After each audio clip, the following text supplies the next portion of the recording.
I always knew that diner would be the last place I'd find peace.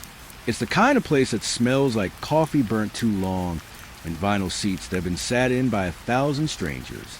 But for me, it wasn't about the food. It was about routine. Every night, I'd pull my truck into that cracked asphalt lot just as the neon sign buzzed awake, flickering open in uneven pulses. I never questioned why I came. I didn't need a reason.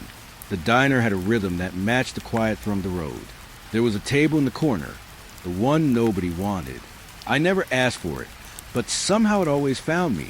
A single lamp hung above it, swinging just enough to make the edge of the light blur. The vinyl chair squeaked when I sat, like it remembered every other lonely body that had occupied it. I liked the squeak. It reminded me I was still here, still breathing. The waitress knew me. She always knew me. Blonde hair pulled into a tight bun, a faint scar near her right eyebrow. She'd pour the coffee without asking, sliding the cup across the table so it hit the mark with a quiet clink. The usual, she'd say, and I'd nod. I never learned her name, and she never offered it. Names didn't matter in that diner. Names were for people who belonged somewhere. I remember the first night I noticed him. Not a shadow, not a reflection. A man, a trucker like me, only older, face lined like he'd been carving worry into his skin for decades. He'd sit 2 tables away, always with a slice of pie and a half-empty cup of coffee. Always alone. I didn't speak to him. I didn't need to. There was a comfort in seeing someone else who understood the same long stretches of road, the same heavy silence in your cab at 2 a.m. For months, he came the same nights I did, always at the edge of the diner, never at the counter, never by the windows. Sometimes I'd catch him staring out at the dark highway, like it held secrets he couldn't bear to carry alone. I wondered if he was thinking about the road, or if he was thinking about something darker, something too heavy to name. Then one night, he didn't show up. I felt before I even realized it, a hollow tug in my chest, like what had rolled off my life somewhere back in the asphalt dark. I told myself he was late. I told myself he had a family emergency or a flat tire or some damn thing, but the pit in my stomach didn't lie. I stared at the table he would have claimed. The corner seemed sharper without him. The shadows pressed closer, like they were reaching across the floor just to remind me of his absence. The waitress slid my coffee across the table. I didn't move. She asked nothing. That's how it always was with her. Silence, until I broke it. I said, "He's not coming tonight." My voice sounded small, uncertain. She looked at me like she understood, like she'd been waiting for this night for years, though I couldn't say why. She nodded once, and then walked back behind the counter. The hum of the refrigerator filled the sudden quiet. The neon sign buzzed, louder somehow, flickering faster. My reflection in the window shook with each pulse of red and blue light. I tried to focus on my coffee. I really did, but the silence became a weight pressing down on my shoulders, tightening until it felt like I couldn't lift my hand from the table. I felt the absence of his body there, the warmth of someone else's routine intersecting with mine. And then I saw it, just out of the corner of my eye, the chair across from me, the one nobody wanted. It shifted, just slightly, like someone had brushed against it. My heart jumped. I told myself I was imagining it. I was alone. No one had come in.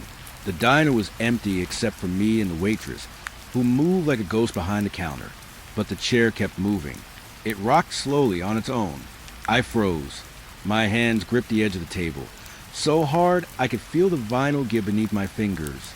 The air got colder, not like the night outside. Colder, sharper, like the diner had suddenly remembered something it had been hiding all along. I wanted to stand. I wanted to leave. I wanted to scream, but my voice was trapped somewhere under my ribs. My mind raced. Could it be a draft? A trick of the fluorescent light? Maybe, but then I heard it. A low scrape, like fingernails dragging across the floor.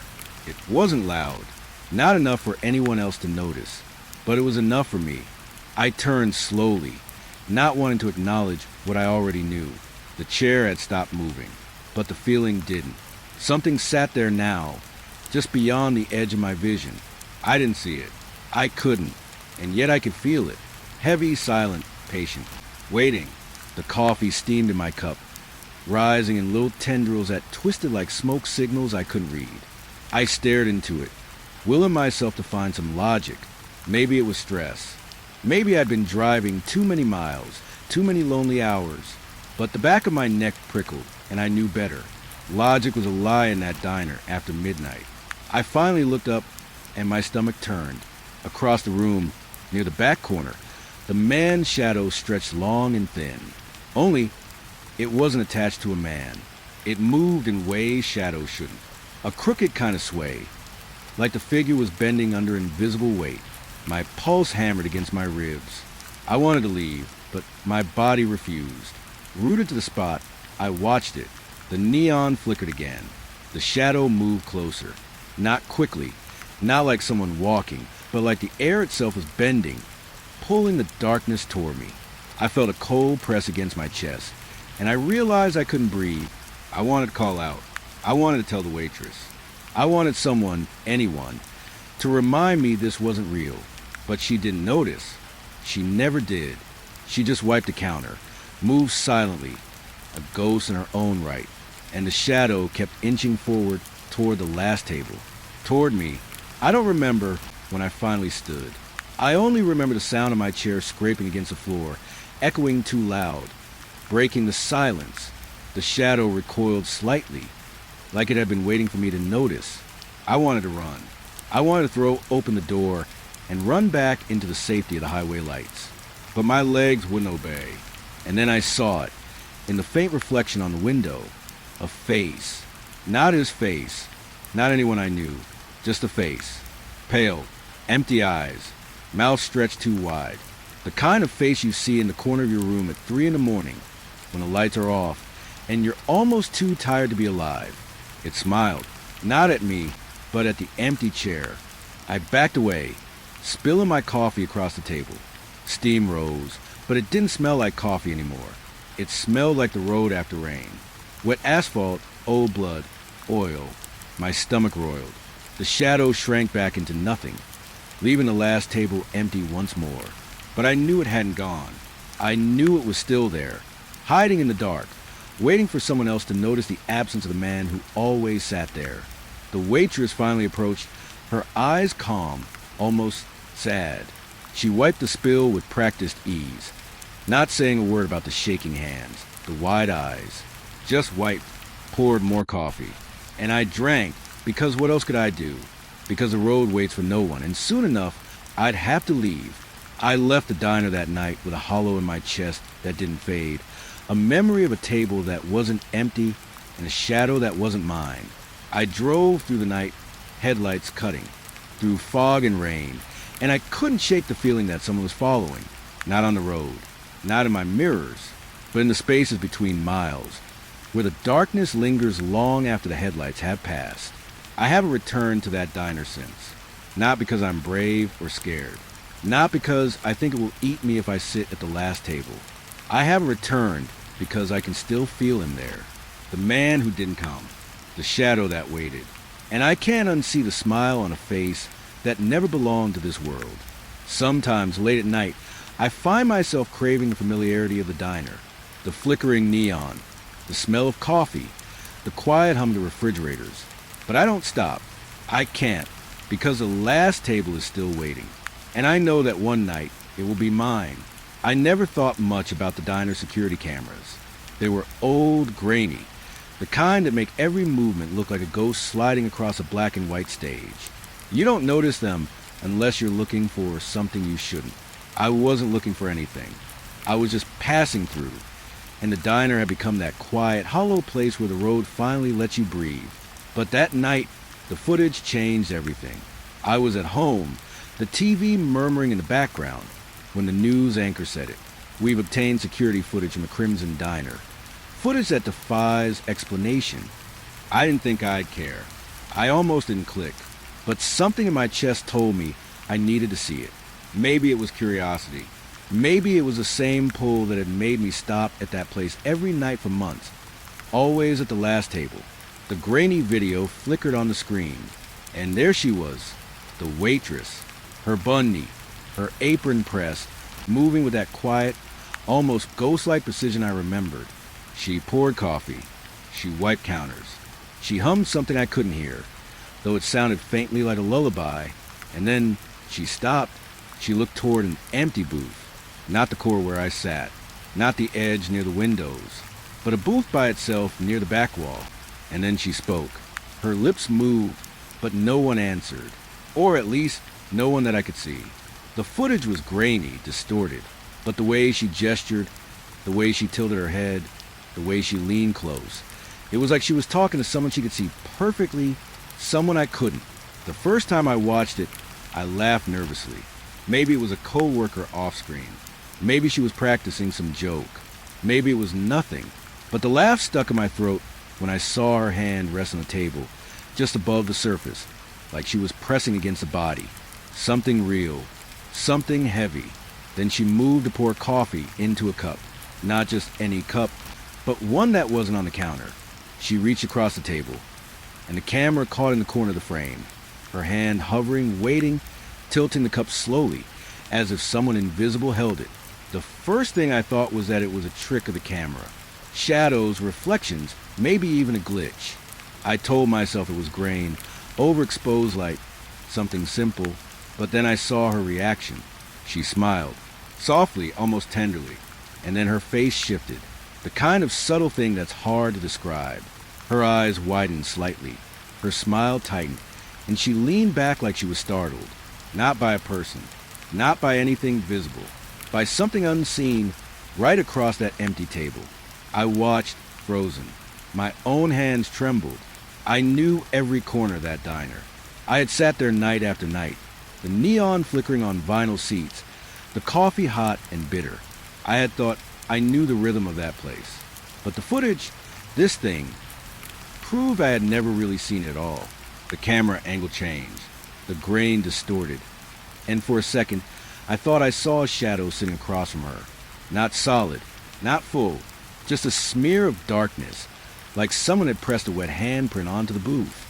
And the way she reached across it, the way she poured that coffee, it didn't spill, the liquid didn't hit air. It poured into something that took the shape of a cup in its grasp. My stomach turned. I called the diner the next morning, voice shaky, trying to sound casual. The line rang and rang. Nobody answered. I hung up. I drove there anyway. The neon sign was dark, the lot cracked and empty, windows fogged from the cold. No sound, no warmth, nothing, only the lingering smell of burnt coffee and vinyl. I went inside. The place was frozen in time. Chairs pushed in. A menu stuck on the counter with faded tape. The back booth, the one from the footage, was empty, but I could feel it. That same pull, the same weight I had felt on nights when I lingered too long after the last truck left. I touched the seat where the shadow had sat. The vinyl was cold. My hand lingered over it, trembling. I wanted to ask her, the waitress, what she had seen, but I remembered. I didn't know her name. I never had. And even if I did, would she tell me? Or would she just smile and move on, pretending the coffee had always been meant for nobody? I left, but I couldn't stop thinking about the video. That night, I watched it again, frame by frame. The camera wobbled slightly, giving glimpses of something or someone moving just beyond the edge of the booth. Not human, not solid, just enough to make your skin crawl and your heart hammer against the cage of your chest. There was a pattern, too. Each night, she set the cup in exactly the same spot. Each night, she spoke in that same quiet hum. And each night, the cup was lifted by something unseen, tipped, and filled in the same precise way. It wasn't random. It was ritual. I wanted to leave it alone. I wanted to tell myself I was imagining things, that the road had twisted my perception, that endless nights behind the wheel were cracking my mind. But I couldn't.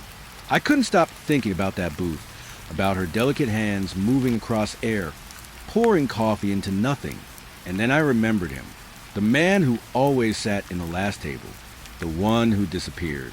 The first time I felt the diner's emptiness press into my chest.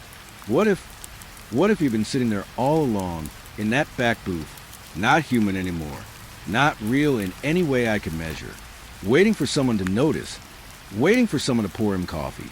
waiting for the unseen bill to be paid. I started going back, slowly at first, driving past the diner and glancing at the neon glow. But the more I watched, the more I realized the footage was only half the story. The waitress was always there, always moving, but the air above that empty booth was alive. And when I saw it, finally, in the faint shadow of the screen, I understood. Something was waiting for her. Something that had always been there. Something she had always been serving. The next night, I went inside. Not to watch her, not confront her. I needed to see the booth for myself. I sat at the counter first, the smell of coffee strong in my nose. She appeared, same as always, pouring and wiping and humming. And then she stopped. Her eyes flicked toward the back. I followed her gaze. The booth was empty, or so it seemed, and then I saw it. The faintest ripple across the seat, like someone had pressed into the vinyl for a moment and then lifted. A cold press, a weight that wasn't mine, wasn't hers. I swallowed hard. My hands gripped the edge of the counter. I wanted to speak, to ask her what she saw, but my voice wouldn't come. She poured coffee anyway, not into a cup on the table, into the air above the booth, and I saw it settle. The liquid disappeared, leaving only the faintest mark, a shimmer, like a ghost holding it just long enough for her hands to pass through. The waitress smiled, not at me, not at the cup, at the air, and then she moved on, wiping counters, humming, pretending nothing had happened. I realized then that she had been serving something no one could see, something that had been waiting a long time for the right cup of coffee, the right motion, the right human ritual. And I knew I was too late to understand it, too late to intervene, and too human to survive what I was witnessing without being pulled in somehow. I left the diner that night with my stomach twisting, my mind refusing to let go. I drove through the fog, headlights cutting through damp asphalt, thinking about the footage, thinking about her hands, thinking about the booth that was never really empty.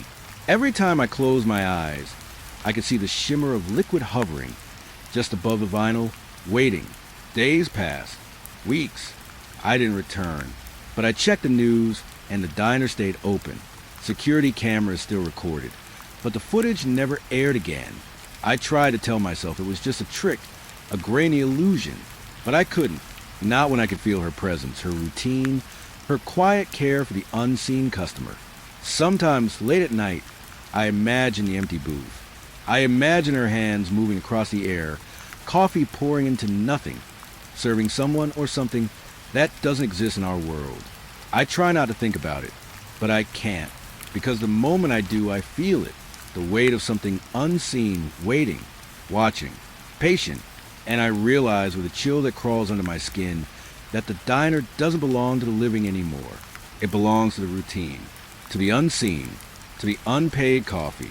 I've never gone back, but sometimes I drive past, headlights cutting the darkness, and I swear I see her, not waving, not looking at me, just moving like she always does, serving someone I will never see, keeping a ritual that was never meant for human eyes. And I know deep down that if I ever return, I'll be too late. Too late to save myself. Too late to leave. Too late to refuse the unpaid coffee waiting for me. Weeks had passed since I first saw the footage, since I watched the waitress pour coffee into nothing, speak to empty booths, and smile at a shadow that should not exist. I told myself I was done. I drove past the diner sometimes, headlights slicing through fog and cracked asphalt, but I never stopped. I tried to convince myself it was nothing, a trick of memory, of loneliness, of too many nights on the road. But I couldn't stop thinking about him, the trucker who always came to the last table, the one who disappeared. Weeks had gone by, and I kept picturing that corner of the diner, empty, waiting, empty, except for the ghost of someone who might have been too human to survive that place. It was a Tuesday when I returned. I don't know why I went in. I guess curiosity as a way of bending your will. Maybe it was the emptiness in my chest, the part that misses routine, that misses knowing exactly where someone or something will be. I parked under the buzzing neon sign. The same flickering red and blue light. The same lot, cracked and smelling faintly of burnt coffee and asphalt. Inside, the diner was quieter than usual. The hum of the refrigerator, was the only sound besides a faint scrape of the waitress's shoes. She looked up when I entered, her eyes meeting mine. Nothing said. She moved with that same deliberate grace, wiping counters, sliding a cup across the counter, humming a melody I didn't recognize but felt like I should. I slid into my usual seat at the last table, the corner, the one that had always felt alive with someone else's presence. I didn't order anything. I just sat, watching, waiting, trying not to notice the faint weight pressing across the booth across from me, the one she sometimes cleaned with too much care, the one that had held shadows. And then it happened. The register beeped. Not loudly, just a soft, mechanical chirp, but enough to make me look. I hadn't noticed a waitress step away from the counter. The way her hand pressed a button without even glancing, and then the receipt printed, slowly, quietly. I watched as the paper curled, unrolling from the machine, and then I saw it, his name, the same name that had haunted me for weeks, the one I'd whispered in my own mind, afraid it would disappear if I said aloud. The name printed in neat, mechanical letters, a reminder that someone or something had returned him, or maybe had never left. I wanted to laugh. I wanted to shake my head and tell myself it was coincidence, that the register had glitched, that someone had used a card under his name, that it meant nothing. But the coffee in my cup trembled. Steam twisted in the cold air like fingers reaching out. My hands shook as I picked up the receipt. The waitress came back, placing a fresh cup of coffee in front of me. I didn't move. She didn't speak. She never did when the receipt printed his name, but I could feel it. The air between us thickened, the diner holding its breath. I traced the letters with my fingertip. My mind spun. Weeks ago, he had vanished, just disappeared. No note, no warning. No trace except my own memory and the corner he once claimed. And now, here he was again in that silent, mechanical way that made everything feel unreal. I tried to focus on anything else. The hum of the refrigerator, the flickering neon, the smell of burnt coffee. But I couldn't. My eyes kept returning to that name. The letters seemed to ripple, stretch slightly when I looked too long. I felt the pressure of the booth across from me, the one that had held shadows and empty air. Something wanted to be acknowledged. Something wanted recognition. The waitress slid the cup closer. Her hand lingered a moment too long, like she was waiting for me to do something. I didn't know what. I couldn't speak. My throat was dry, tight, and every memory of that diner, of the empty booths, of the unseen presence, pressed down on me like a physical weight. And then I noticed it. Small, almost imperceptible. The steam from the coffee didn't rise straight. It twisted, curled, moving toward the booth across from me. Not wind, not draft. Something alive, something intent. My pulse hammered in my ears. I wanted to look away, but my body refused. Rooted, anchored, drawn toward the impossible. I felt it then, the same presence I felt weeks before, watching, waiting, patient, a shadow across the vinyl, pressing gently, pressing firmly, as if testing boundaries it knew I couldn't resist. I could see it faintly, just a shimmer, a distortion in the air above the booth. My eyes stung. My hands shook so badly I nearly dropped the receipt. I wanted to leave. I wanted to throw the cup, tear the paper, run to the door and drive away into the cold, empty night. But I couldn't. I was trapped by my own curiosity, by the pull of something I didn't understand, by the need to see it, to know it, to witness it. The waitress moved behind the counter, humming, not a word, not a glance. I wondered if she saw it too, or if she had seen it for years. Maybe that's why she never spoke. Maybe she was the only one who could survive it, because she didn't acknowledge it in the way a living person would. She served, she moved, she poured coffee. That was her ritual. That was her shield. And then I saw the cup. Slowly, impossibly, it tilted. Not from her hand. Not from me. From the booth across from me. Something invisible lifted it, tipped it, sipped. The liquid disappeared, leaving only the faintest shimmer in the air, like water vanishing into fog. My stomach roiled. I swallowed hard. My throat felt raw. I wanted to speak, to ask her what it meant, to ask her why his name had printed again, why the presence was there. But my voice refused to come. The diner had swallowed it before I could shape it into words. I reached for the receipt again, trembling. The letters seemed sharper now, almost three-dimensional. His name, plain and simple, printed like a marker on a map I couldn't read. I couldn't tell if it was a warning, an invitation, or just a reminder, but I felt it, deep in my chest, cold and heavy. The neon flickered. Shadows stretched across the walls. The air smelled like rain on asphalt, like old tires and wet road, like something I'd smelled before but couldn't place.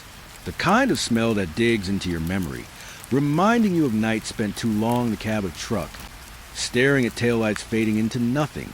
I wanted to leave. Finally, I tried. My hands gripped the receipt, the cup, the edge of the table. My legs moved, slow, reluctant, but the weight in the booth pressed down. Not hard enough to crush, but enough to warn. Enough to remind me that leaving was not simple, that some things don't let you go just because you want them to. I stepped back. The waitress didn't look up. She never does. She moves through her routine like a ghost tethered to her task. And I realized with sudden clarity that she had always been part of it. Not a victim, not a perpetrator, but something in between. A guardian, a witness, someone who survived because she acknowledged, served, and moved on. The receipt crumpled slightly in my hand. I looked at it again. His name stared back, weeks after he disappeared. A reminder that the diner doesn't follow the rules of the world outside.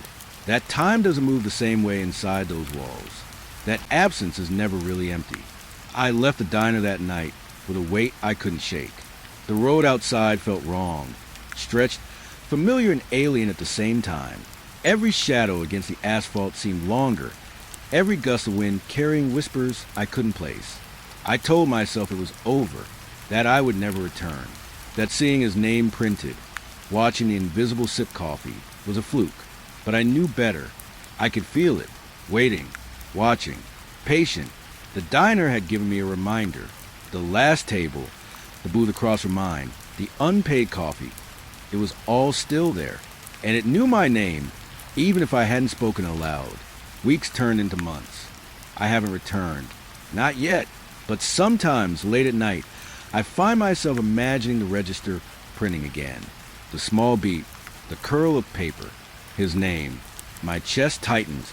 My hands itch to touch the receipt, to feel the impossible shimmer above the vinyl. And I remember that some absences aren't empty. That some names, once called by the mechanical hum of a cash register, can never be erased. And I know, with a certainty that chills me to bone, that one day I will see it again. The receipt, the cup, the weight pressing across the booth. And I will be too late. Too late to run. Too late to leave. Too late to refuse what has already chosen me. The night was quiet. Too quiet. Just the hum of fluorescent lights and the faint were the fan above my head, spinning in slow circles like it had nothing better to do. I had been working the late shift at the dispatch center for years, long enough to know that most calls were nothing. Lost cats, minor fender benders, a drunk driver or two, noise that needed a voice, a number to log, a response a file away. But nothing tonight felt routine. Then the line rang, sharp, insistent, breaking through the monotony. I picked it up, expecting the usual. Dispatch, what's your emergency? My voice sounded hollow in the empty room. And then I heard her, a child, maybe 8, maybe 10. Her voice cracked like dry wood. She was crying. I couldn't tell if it was fear or cold. I am lost, she whispered. The line was thin, wavering, static flickering like shadows dancing across the edges of a streetlight. Where are you? I asked, keeping my tone steady. Professional, calm, the kind of voice I had trained myself to use, even when my own heart thrummed against my ribs. I don't know, she said, and then she sobbed again, hiccups rattling through her small frame. My stomach sank. I'd dealt with lost children before, but there's something different when the fear is raw, unfiltered, radiating to the phone like heat from a fire. Listen to me. You're going to be okay. Can you tell me what you see around you? I asked, scanning the maps on my screen, trying to find anything that could help. I jam in the woods, she said, and my chest tightened. The woods around here were dense, Miles of trees that seemed to swallow the sound of engines and footsteps. I can't find my mom. I can't. Her voice broke again. I leaned forward, gripping the receiver like it was a lifeline. It's all right. I'm here. I need you to stay calm. Can you see a path or a road? Nothing, she whispered. Just trees. So many trees. And it's dark. Dark. The word landed like a stone in my chest. I could feel it creeping, the way the night presses into every crack and hollow of the forest. I could imagine her small hands brushing against bark, tripping over roots, the cold seeping into her bones. Okay, I said slowly, trying to keep control. Do you have a flashlight or a phone? A phone, she said, sniffling, but the battery is dying. Her voice faltered. I don't know where I am. I felt my stomach knot. I pulled up the GPS on my screen, tried to triangulate a signal, but there was nothing. The signal was too weak, fading in bursts. Every second that passed felt like a small eternity, stretching the night longer, colder. Stay where you are, I said, even though I didn't know if she could. Can you hear any sounds? Cars? Rivers? Animals? Just leaves and wind. It makes noises. I am scared. I swallowed hard. I had 1,000 thoughts racing, each one more useless than the last. The woods were merciless at night, even with search teams, even with the best equipment. The dark had a way of swallowing people whole. I could hear her breathing, uneven, panicked. My own hand shook slightly. I hated the feeling of helplessness. Listen to me, I said again, trying to anchor her, to anchor myself. I'm going to send someone. You're not alone. Can you find a big tree? Stand near it? Something you can see from above. There was silence for a moment. Then, I think so. A big tree. The one that split? Good, I said, relief and dread coiling together. Stay there. Do not move. Can you do that? I'll try, she whispered. I grabbed the radio. Keyed in the call, my voice sharp and commanding. Unit 6, we have a lost child. 8 to 10 years old. Woods northwest of mile marker 23. She's near a split tree. Over. My stomach twisted, thinking about how vast those woods were. Too many shadows.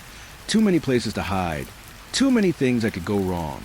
While the team scrambled, I stayed on the line, keeping her talking. Anything to keep her calm. Anything to keep her awake. Anything to keep the fear from fully consuming her. What color is your jacket? I asked. Red, she said, voice trembling. Good. That'll help. Big tree, red jacket. Can you see the sky? Yes, the little. The moon is peeking. It's cloudy. Cloudy. I imagine it.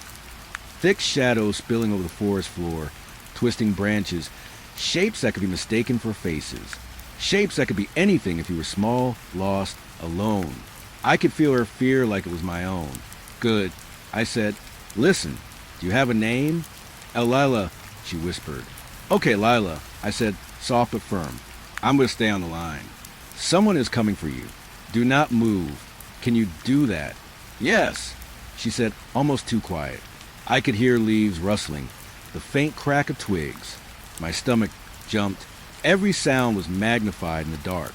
I told her to listen for voices, for footsteps. I told her to shout if she heard anything familiar. And then, through the static, I thought I heard something else. Something low, a rustling that didn't match the wind. Lila, I asked voice tight, can you hear that? I think so, she said, small and unsure. It's close. I froze. My mind raced. Animals, perhaps. A branch falling. Something else. The woods had a way of hiding the things you didn't want to see. I gritted my teeth. Stay near the tree, I said firmly. Do not move.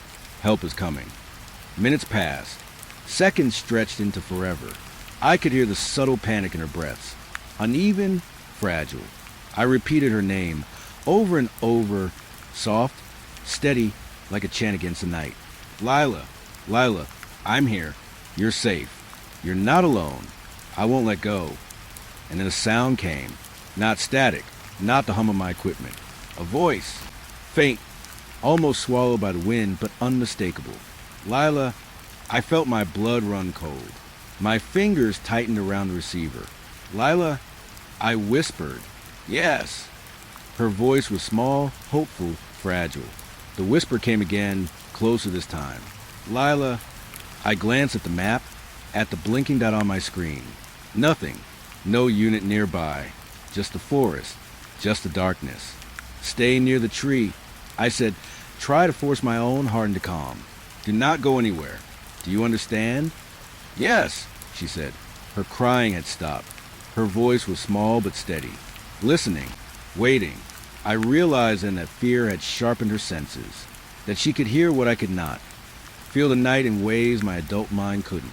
The radio crackled. The team had found her signal. They were moving. I could almost feel them crossing the forest floor, stepping through roots and moss, scanning the shadows. I tried to keep Lila talking, to keep her awake, to anchor her to this world while the other one pressed just beyond the veil. Do you see them? I asked. I think so, she whispered. Lights. Flashlights. People. I exhaled, a shaky, trembling breath. Good. Keep them in sight. I'm right here. Don't move. Her relief was palpable. I could hear her smile through the receiver. Small, hesitant, fragile. But then the wind shifted. A faint rustle. Sharper this time, deliberate. Something brushing against the undergrowth. My stomach dropped. Something was moving with her.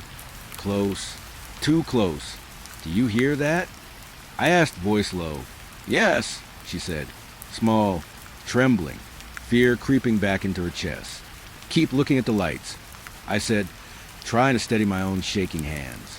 Do not turn around. Focus on the flashlights. They are coming for you. Minutes stretched into eternity. Every rustle, every snap of a twig set my heart hammering. Every shadow in the grainy light of the forest became something else. Every silence became a presence. And then I heard it, shouts, urgent, calling her name, the team, the humans, relief. Finally, Lila, Lila, we see you. Her voice rang out, stronger now. Here, here. I exhaled, a shuddering, trembling release. Stay with them. I whispered, you're safe now. Don't move from the lights. And then the line went quiet. Not dead, not disconnected. Just quiet. The hum of the dispatch center filled the silence. I leaned back in my chair, trembling, soaked in sweat. I didn't move. I didn't speak. Because even though she was safe, I knew better. The woods never forget. The woods never forgive. And whatever had been moving with her that night was still out there. The dispatcher's office smelled like stale coffee and disinfectant. The kind of smell that sticks to your clothes and your skin after long nights staring at screens. I had tried to forget that call from the woods, tried to push it into a corner of my mind where it couldn't reach me. But the line had left something behind. A weight, a pulse of fear that didn't fade with daylight. Then the phone rang again. I didn't pick it up at first. Something in my chest tightened when I saw the number on the caller ID. It wasn't strange at first glance, no blocked or unknown digits, but there was a rhythm to it, a pull, like deja vu dressed as routine. Finally, I pressed the receiver to my ear. Dispatch, what's your emergency? I said, keeping my tone calm. The office hummed around me. Fluorescent lights buzzing like distant insects. There was silence at first, then a soft, trembling voice. Hello? I froze. The voice was small, childlike. Not a young teen, not a teenager. A child, 8, maybe 10. The kind of voice that could vanish in the dark if you weren't careful. Hello, I said again gently. Can you tell me your name? There was a pause, long enough that my stomach clenched. Then, I'm Emily. I felt a chill crawl up my spine. The name was familiar in a way I couldn't place. I jotted it down carefully on a pad beside the phone. Emily, I repeated softly. Where are you, Emily? I don't know, she whispered. Her voice cracked. It's dark and I'm scared. I leaned forward, gripping the receiver. I had heard fear like this before, raw and unfiltered, bleeding through the line. But there was something else here, subtle, almost imperceptible. A quiet wrongness. Something in the background. Something beneath the wind. The leaves, the static. Emily, stay calm. I said, can you tell me what you see? Trees, she whispered. So many trees. And it's quiet. Too quiet. I frowned. My fingers tapped the edge of the desk. Do you have a phone with you? Yes, but it's almost dead, she said, panic creeping. Creeping in. I can't see. I pulled up the call log on my screen, expecting to see a standard number, a connection I could trace. And that's when the blood left my face. The number wasn't new. It wasn't even recent. The call log said it belonged to a girl who had vanished in 1998. My hands shook as I stared at the screen. That was 27 years ago. 27 years. The girl, Emily, had been reported missing. Searched for endlessly and then gone. Just like that. The police had files, interviews, theories, nothing concrete. Nothing that explained her disappearance. And now, decades later, she was calling me. I swallowed hard. My throat was dry, tight. Emily, I whispered. My voice trembled despite my effort to stay calm. Where are you? I don't know, she said, quiet and small. The trees, they don't end. I can't find my way. I glanced at the wall clock. My shift was supposed to end in 30 minutes. I had plans later, but they felt meaningless now. I was the only one listening. The only one tethered to her voice across decades, across whatever gap had swallowed her. Can you see anything familiar? I asked. Any lights? Roads? Houses? No, she said. The trembling was more pronounced now. Just dark. And it moves sometimes. Moves? I asked, voice catching. Yes, she whispered. Shadows. Branches. But not the wind. They watch. My stomach twisted. I had dealt with panic kids before. Scared by imagined things in the woods. But this wasn't imagination. Something about the tone of her voice, the way she said watch, made the hair on the back of my neck stand up. The dread wasn't mine alone. It seemed to seep through the line, climbing along the wire like a cold, crawling thing. I scribbled notes furiously. The number, her name, her words, the history. And then I realized the worst part. I couldn't trace the call. Nothing worked. GPS? Dead. Carrier? Non-existent. It was like the line itself had been routed from another time, another place. Emily, I said gently, though my hand shook, you have to stay where you are. Can you do that? I'll try, she whispered. I leaned back, staring at the ceiling, trying to focus. Okay, listen carefully. If you hear anything, footsteps, voices, you call out. Keep your voice strong. You're not alone. I'm scared, she said, small and fragile. I know, I said. I know, but I'm here, and I'm not going anywhere. The office was silent, except for the hum of the fluorescent lights. I could hear my own pulse sharp in my ears. And then, faintly, I thought I heard another voice. A whisper, something low and curling through the static. Emily, my blood ran cold. Emily? I whispered. Yes. Her voice trembled. The whisper came again, closer this time, louder, clearer. Emily, I stared at the phone. My hands gripped the receiver like it was a lifeline. Emily, I said firmly, do not answer it. Do not speak to anyone else. She was silent for a moment. Then I heard it, a soft rustle, like leaves brushing against each other, unnatural, deliberate. Her voice quivered. I hear it. Stay calm, I said, forcing my own fear down. Keep talking to me. Tell me what you see. Can you see anything? Nothing, she whispered. Just dark. And the shadows. They moved toward me. I swallowed. Can you run to a clearing? Anywhere open? No, she said. It's too wide. Too many trees. And the dark, it's alive. Alive. The word echoed in my mind. Chilling, impossible. But I could feel the weight of it. The darkness itself pressing against the line, against her. I had never believed in supernatural nonsense. I had never needed to. But the sound of her voice, so small and pure against the impossibility of time, made me doubt everything. Minutes passed. Hours, maybe. Time stretched in strange ways. Her breathing grew shallow. Panic edged closer. I tried to keep her talking, my own voice becoming a tether. Tell me what you see, Emily. Keep your eyes on something. Anything. Focus on one thing.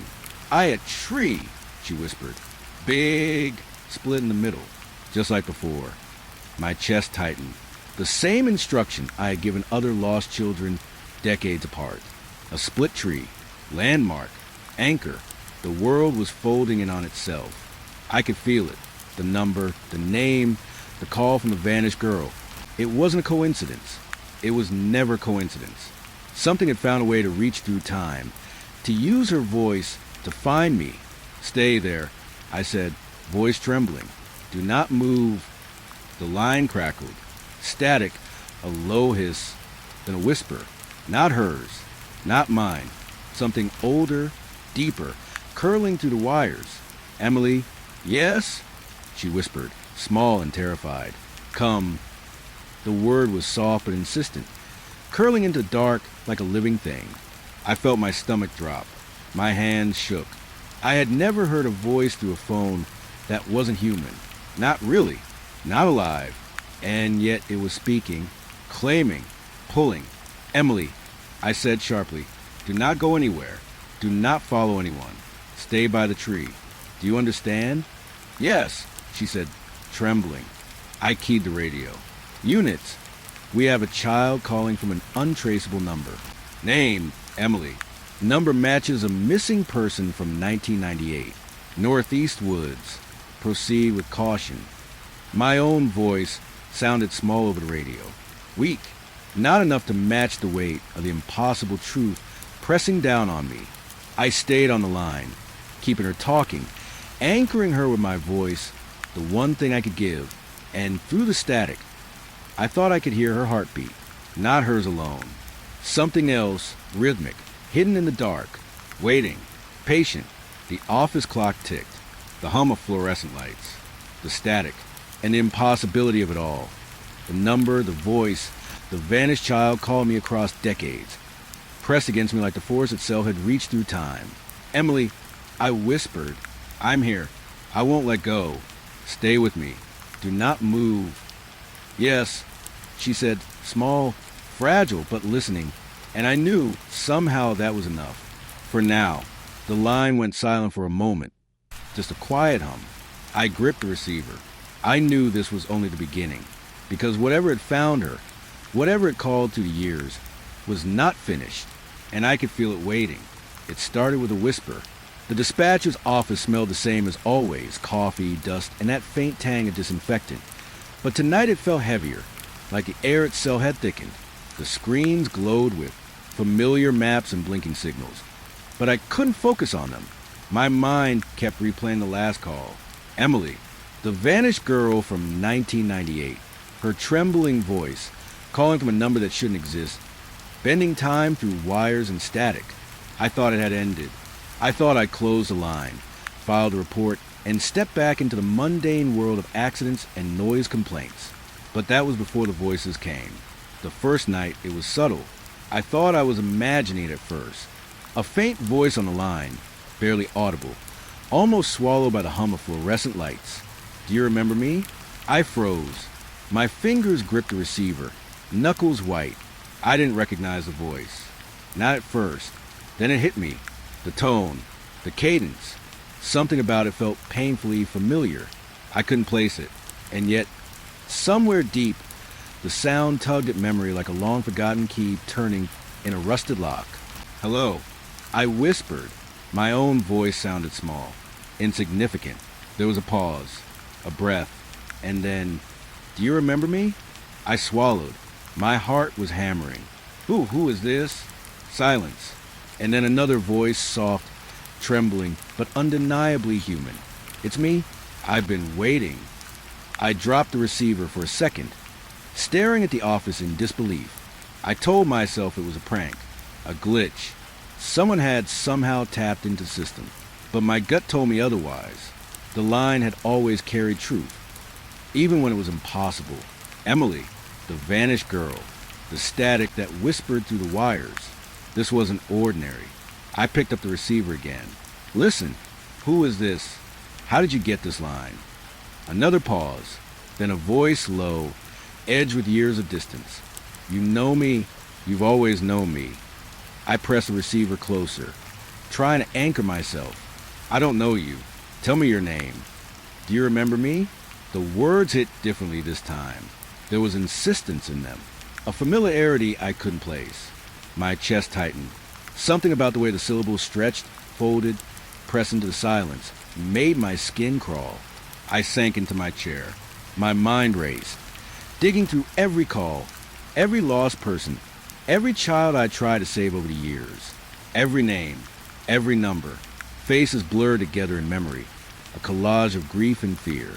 And yet, there was something behind the voice, something older, watching, patient. The next night, the voices multiplied. I thought it was a fluke at first. One line, one impossible call. But then the lines rang simultaneously, overlapping in a dissonant chorus. Different voices, different ages, different tones. All of them soft, all of them insistent. Do you remember me? Do you remember me? Do you remember me? I couldn't answer. My throat had gone dry. My hands shook so badly that I could barely hold the receiver. The voices didn't stop. They threaded through one another, weaving a tapestry of sound that pressed into my chest like a living thing. And then I started to recognize them. Or at least I thought I did. There was Emily, small and trembling, just as she had been when she called the first time. Her voice quivered, carrying that same fragile note of panic. Then another, a boy, maybe 12, calling from nowhere, his tone edged with desperation. I couldn't place his face, but the familiarity was there. Somehow I knew him. Somehow I knew all of them. And somehow I had failed them. Do you remember me? Yes. I whispered. My voice cracked. I remember. They laughed softly, not cruelly, not maliciously, just a quiet, eerie acknowledgement that made my stomach twist. The line hummed with energy, static crawling across the receiver, and I felt it pressing against me, against the walls of the office, against my own skin. I tried to hold on to rationality, try to remind myself that dispatchers take calls every day. People are missing, people lie. Voices carry differently through old wires. But this wasn't ordinary. Something impossible had reached out to me, something that remembered me, and worse, something that I couldn't ignore. I sat through the night, the voices weaving around me, each one calling, insisting, pressing. Do you remember me? They asked again and again, each tone a thread pulling at some frayed corner of my memory. Faces flashed behind my eyelids. I saw Emily lost in the woods, the trucker at the last table in the diner. Shadows I had glimpsed in the corners of other calls. And the voices, they weren't just echoes. They were alive, watching, waiting. I started taking notes. Names, dates, places. Trying to piece together what linked them. Each voice tied to a case I worked. Cases I thought were closed, resolved, forgotten. But the memories were wrong. Fuzzy, twisted. And yet, the voices remembered. They had waited. One called a girl, older this time. Her voice edged with something cold, deliberate. You forgot me, she said softly. I shook my head, trembling. I didn't. You did, she whispered. But it's all right. We remember you. I dropped the receiver again, staring at the office in disbelief. My pulse thundered in my ears. Something in the hum of the fluorescent lights fell off. Shadows pooled under the desks, stretched unnaturally across the walls. The air felt thick, heavy, pressed. I picked the phone back up. I had to know. I had to understand. Who are you? All of you. The silence stretched in a chorus, low and echoing, all voices together, overlapping. We are the forgotten. We are the lost. We are the ones you could not save. I felt power rise. My mind spun. The dispatcher's office, the screens, the maps, the blinking dots. They all felt small, insignificant. The voices pressed through the wires, through the walls, through the air itself. They weren't just calling. They were here. They had always been here. And then one voice, singular, cut through the others. Emily, fragile, small, trembling. Do you remember me? Yes, I whispered again. My hands were slicked with sweat. Yes, I remember. They laughed softly, a ripple of voices brushing against me like leaves in wind. Not cruel, not angry, but patient, waiting, knowing. Good, Emily said. Then you'll stay with us. I felt it then, the press of the air, heavier than it should be, the weight of countless eyes on me, unseen but undeniable. Each voice threaded through my mind, connecting, claiming, threading memory and time like a spider weaving its web. I was at the center, caught, anchored by my own recollections and guilt. I tried to leave. I stood, shaking, heart-hammering, but the office felt wrong. The walls seemed to close in slightly, the air denser, thicker. I couldn't move. Not yet, not until they were done.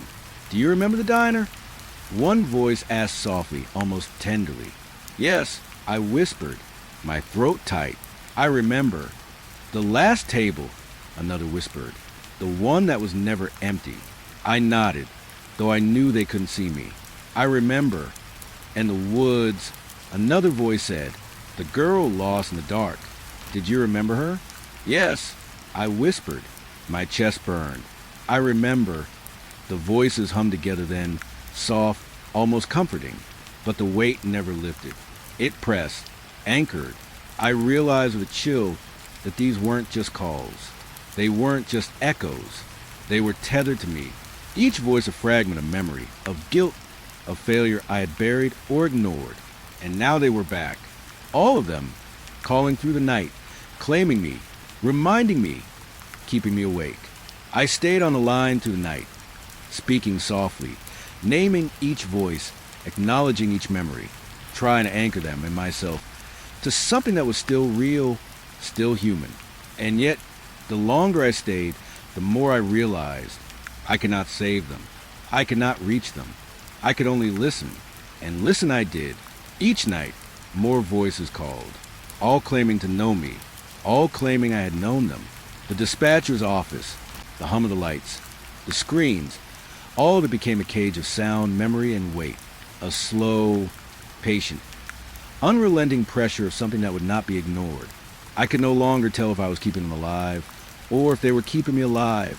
I only knew that when the voices called, I answered, and when I answered, the world outside the office felt further and further away. The line between past and present, lost and found, living and dead, blurred until all I could hear was them. Do you remember me? They whispered. Yes, I said, and the night stretched on, endless, thick waiting. The office felt smaller tonight. The fluorescent lights buzzed low, and the hum of the equipment was louder somehow, as if the wires themselves were straining to carry a weight they shouldn't. I knew I shouldn't have stayed this late. Not after the calls, not after the voices, but something kept me there. A need, a pull, a fear that if I left, I would miss what was coming next. The phone rang, sharp, insistent, but also wrong. It wasn't just one line.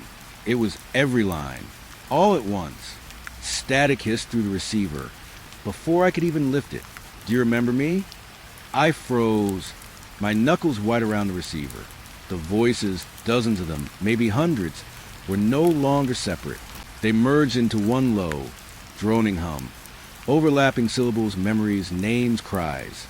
My own name appeared in their rhythm, folded between each whisper, each wail. I couldn't speak. My throat was tight, dry, raw. I could only listen. You remember us, the chorus said, low and insistent, almost mechanical. You remember, yes, you remember. And then, impossibly, I heard myself, my own voice, trembling, repeating the same words I had said to them countless times. Yes, I remember you. I dropped the receiver, and it clattered onto the desk, but the sound didn't cut through. My voice had joined the chorus, my own syllables wrapped around the other voices, swallowed by the static. I could hear myself from everywhere at once, everywhere I had been, everywhere I would be. Panic clawed at me. My hands shook violently. My eyes darted around the office. The screens flickered, maps stretching, signals looping into themselves. I could see the echoes of calls, the dots of lost people blinking endlessly, endless trails of data folding in on themselves. And still, the chorus pulled me back. Do you remember me? Yes, my voice said, but it wasn't just me. It was all of us. Every missing child, every lost person I had ever tried to help, every number I had ever dialed, every call I had taken in the dead of night. They were there, and now they spoke through me. I was not speaking. I was being spoken. The static rose, thick, tangible, like a storm in a jar. It filled my ears, pressed into my skull, wrapping around my thoughts. My memories became theirs. I could feel the fear of the girl lost in the woods, the despair of the trucker at the last table, the loneliness of every soul who had called and vanished, forgotten. And now I was part of it, part of the line, part of the air itself. I tried to scream, but only my voice joined the chorus again, repeating words I did not want to say. Do you remember me? Yes, yes, I remember. I whispered, though it wasn't really whispering anymore. It wasn't really me anymore. My sense of time, of self, dissolved. I could feel the night stretching out endlessly, the static swallowing light, sound, everything that used to separate the world from the calls. And then I heard it, a pause, a single breathless silence before the chorus surged back, louder now, insistent, claiming me entirely. But beneath it, I could sense something deeper, older, a pulse that wasn't part of the missing, part of the calls, part of the memories. It was waiting, watching, patient. I sank into the chair, sweat soaking my shirt. I could feel the lines connecting me to every call I had ever answered, every lost voice, every echo. And then, suddenly, I realized that the chorus had no beginning and no end. It wasn't just voices. It was time itself, folded through the static, wrapping around me, claiming me. I tried to move. My body refused. My hands gripped the desk, but the surfaces felt soft, alive. The office itself seemed to breathe, expanding and contracting in sync with the chorus. And in the midst of it all, I understood. I was not alone. I had never been alone. Do you remember me? My voice answered before my mind could stop it. Yes, I remember. I remember. The line hummed, and then my words split, multiplied, echoed infinitely through the static. Each repetition added weight, another layer of presence, another tether to every voice. I felt them touching me now, not physically, but in every nerve, every bone, every breath. They were in me, and I was in them. And then, quietly, another sound joined the static, a subtle undercurrent, faint at first, then growing. My own heartbeat, slow, deliberate, trembling, but distorted, echoed, doubled, tripled. I could feel outside my chest, in the walls, in the hum of the equipment, in the chorus of voices. I was part of it now. My voice, my fear, my memory, everything I had been and everything I could not hold on to, it had all joined the static. I remembered Emily, calling from the woods, trembling and small. I remembered the girl who vanished in 1998, and every other call I had taken, every lost voice I had tried to hold on to. And I realized that I had never been holding them. I had only been listening. Only now, through the static, was I truly part of their world. Do you remember me? Yes, I said again, though it was not my voice alone. It was mine, theirs, everyone's, fused and layered in the same trembling tone. Yes, I remember. The office grew darker. The screens flickered, maps folding into one another, blinking dots merging into streaks of light that twisted and coiled like living things. I tried to close my eyes, tried to block it out, but it was impossible. The voices were inside me now, inside the walls, inside every molecule of the air. I was the line, the call, the echo, and then I understood. The missing, the forgotten, the lost. They had never been gone. They had only been waiting, threading themselves through every call, every whisper, every second of silence. And now they had me. Do you remember me? Yes, I remember. My words fractured and multiplied, spinning through the static, into the walls, into hum of fluorescent light. The chorus grew louder, higher, stretching, folding, layering. Time and space bent around it. I could not distinguish beginning from end, caller from receiver, self from voice. I realized then that there was no going back. The calls, the missing, the echoes, they were part of me and I was part of them. And the office, the lights, the humming machines, they were all dead air now, waiting, listening, breathing with the chorus. I tried to lift the receiver, to disconnect, to end it, but it was gone. The receiver was part of the static, part of the chorus, part of the endless, insistent question. My hands grasped nothing but air, my own voice echoing back at me. The weight pressed down, not heavy in the way objects are heavy, but in the way silence presses, in the way memory presses, in the way a presence that has waited centuries presses against your chest and doesn't leave. I thought about sleep, about leaving the office, about walking into the night, but there was no night, no day, only the chorus, the static, the pressing of voices and memory and time folded into one another. Do you remember me? Yes, I remember, and it was no longer a whisper. It was not just me. It was all of us, all at once, echoing, threading, looping endlessly through the dead air. I could feel the pulse of every lost soul through my own veins. I could feel their waiting, their watching, their endless patience. I could feel myself folding into them, my memory, my voice, my fear becoming a thread in the vast, impossible tapestry of the calls. The office didn't exist anymore. The lights didn't exist. There was only static, only the chorus, only the endless repetition of question. And through it all, I could hear myself calling back, claiming, acknowledging. Yes, I remember, and then, in the echoing infinity of dead air, I understood completely. I would never stop answering. I could never stop. Because once you remember them, they never let go. Once the voices find you, you are theirs. And now I was theirs. My voice, my memory, my fear, folded into the static, joining the chorus that never ends. The dead air hummed around me, alive, patient, infinite. And I whispered, again and again, into the static, into the line, into the endless night. Yes, I remember the trail before it swallowed us. I can still see it in my mind, narrow and uneven, winding up the mountain like a vein carved into stone. The sign said it was closed, rotted wood, half buried in dirt, but there was a strange pull, like the mountain was whispering, daring us to follow. We should have left. We should have turned back, but we didn't. Alex laughed when I hesitated. "It's fine," he said, slinging his pack higher on his shoulders. "A little detour never hurt anyone. Besides, it'll make a good story."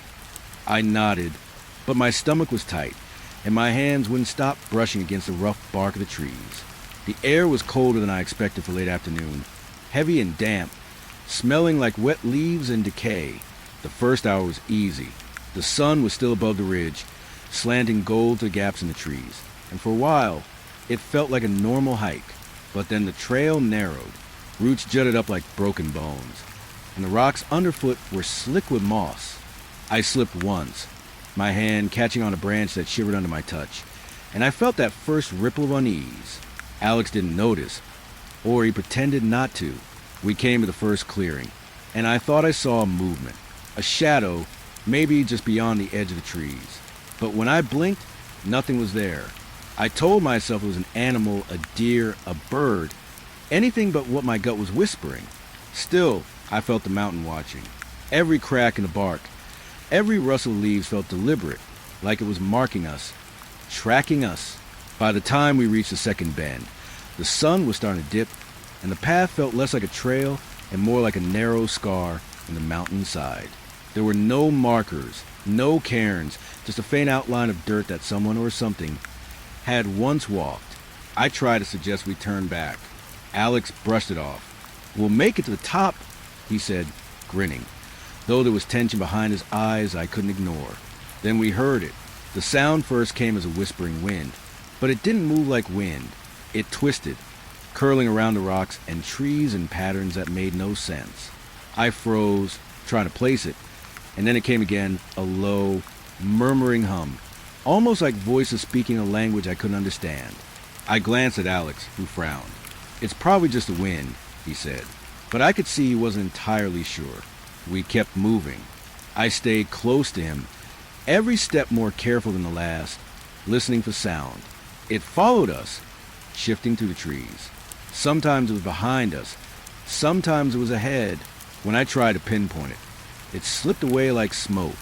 By now, the forest had grown silent except for that whispering, and I realized how far we'd strayed. There were no familiar markers, no sunlight breaking through canopy, just shadows stretching like fingers over the trail, pulling us forward. I remember the spot where the trail split into two. There was no sign to indicate which way to go. Only a narrow path on the left that dipped into a dense stand of pines, and a rocky incline on the right that seemed almost vertical. I hesitated. My mind screamed to take the incline, to climb higher and find safety and light. But Alex grabbed my arm. "Left," he said firmly, already stepping onto the pine path. I followed, though every instinct in me screamed not to. The forest changed after that. The trees were taller, older, their bark blackened and twisted. The air was thick, smelling of wet stone and something else, something metallic like rust or blood. I tried to swallow, but my throat felt tight. The whispering had grown louder, closer, curling around us in impossible patterns. I wanted to turn, to run, but I felt rooted, as if the mountain itself was holding me there, dragging me forward. Hours passed, or maybe minutes. I can't tell anymore. The light had almost disappeared, leaving only dim, green shadows under canopy. I caught glimpses of shapes moving at the edge of my vision. Pale figures, maybe, or just tricks of the light. Alex didn't notice, or he pretended not to, his focus rigid on the path ahead. I wanted to shout, to tell him I couldn't see the way back, but my voice felt trapped, swallowed by the darkness pressing down. I remember the small clearing where we stopped. There was a stone half buried and slick with moss, and I swear I saw markings etched into it. Symbols, maybe, or scratches made by something clawed.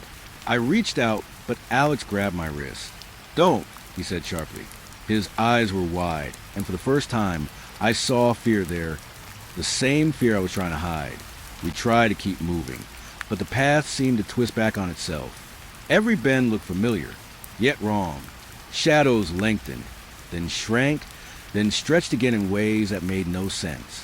My mind was starting to play tricks on me, filling the corners of the forest with shapes, whispers, faces. I couldn't tell where the path ended and the mountain began.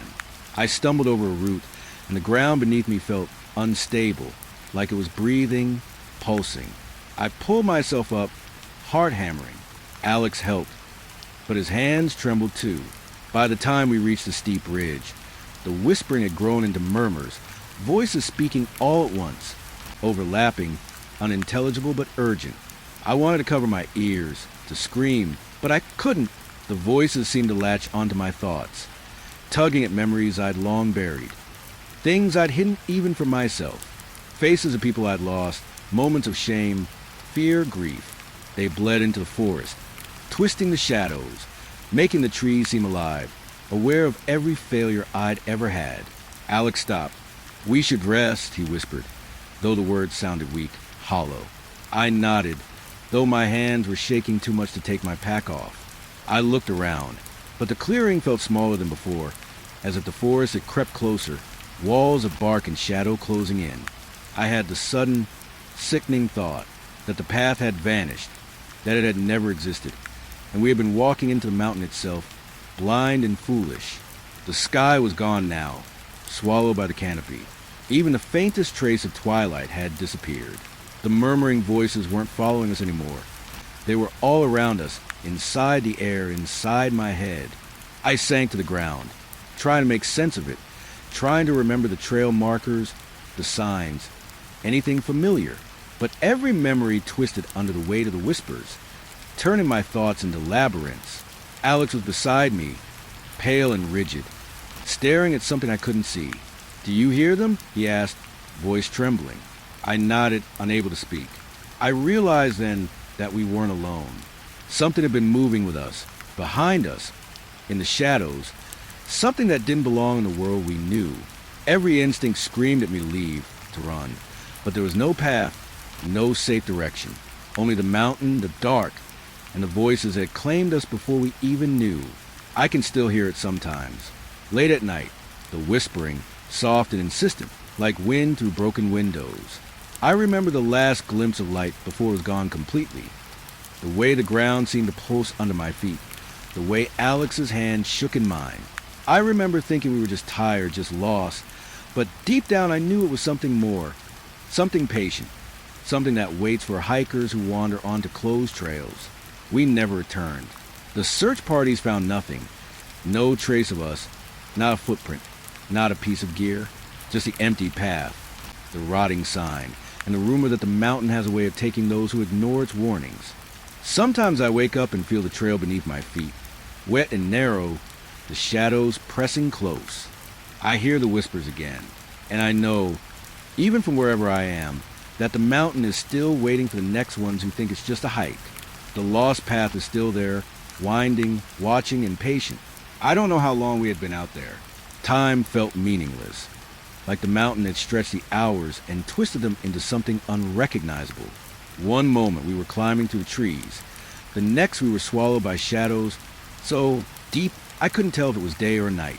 And then, as suddenly as it began, it ended. They found us just past the ridge. Two figures curled on a narrow ledge, soaked through, shaking, eyes wide with that strange, empty fear that makes people look like ghosts of themselves.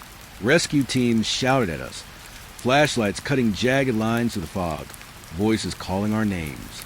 I wanted to answer. I wanted to explain, but my throat wouldn't work right.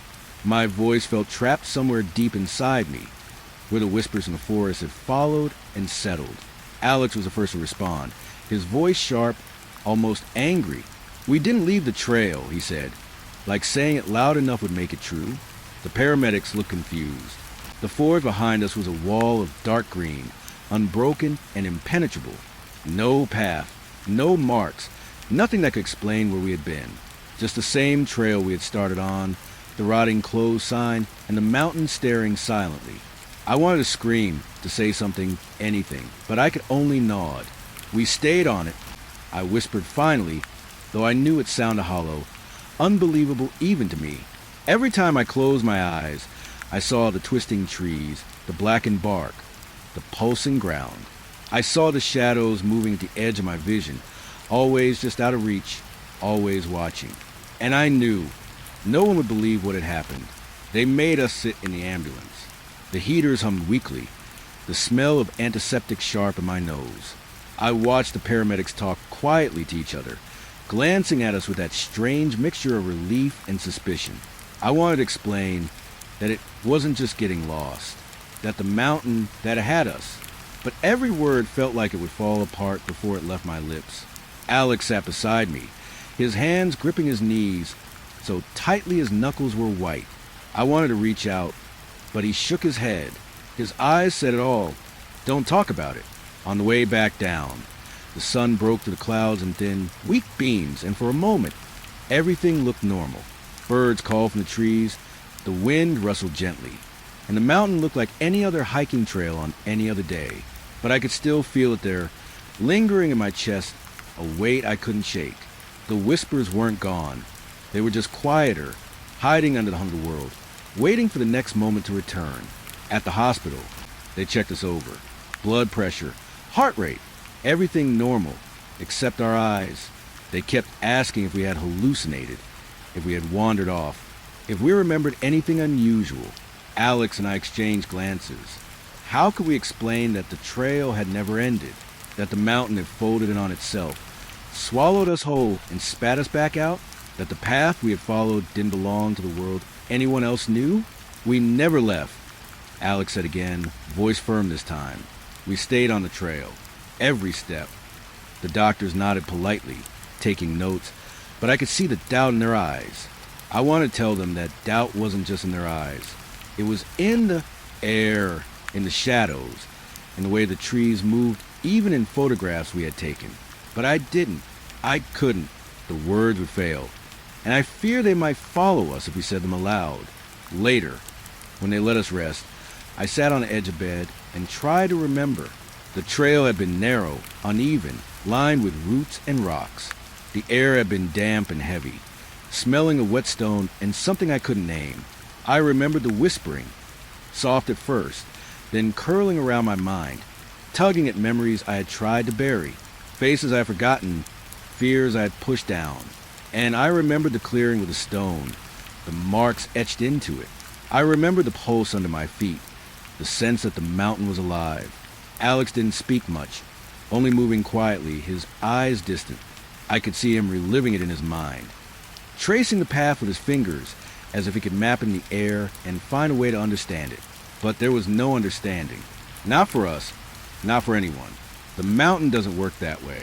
It watches, waits, and sometimes, if it chooses, it lets you leave. The media got wind of our story. Headlines called it a miracle. Hikers found alive on closed mountain trail. They didn't ask what had happened in the forest. They didn't ask why we were convinced we had never left the trail, why the mountain had refused to let us go. I stayed silent in interviews, letting Alex speak.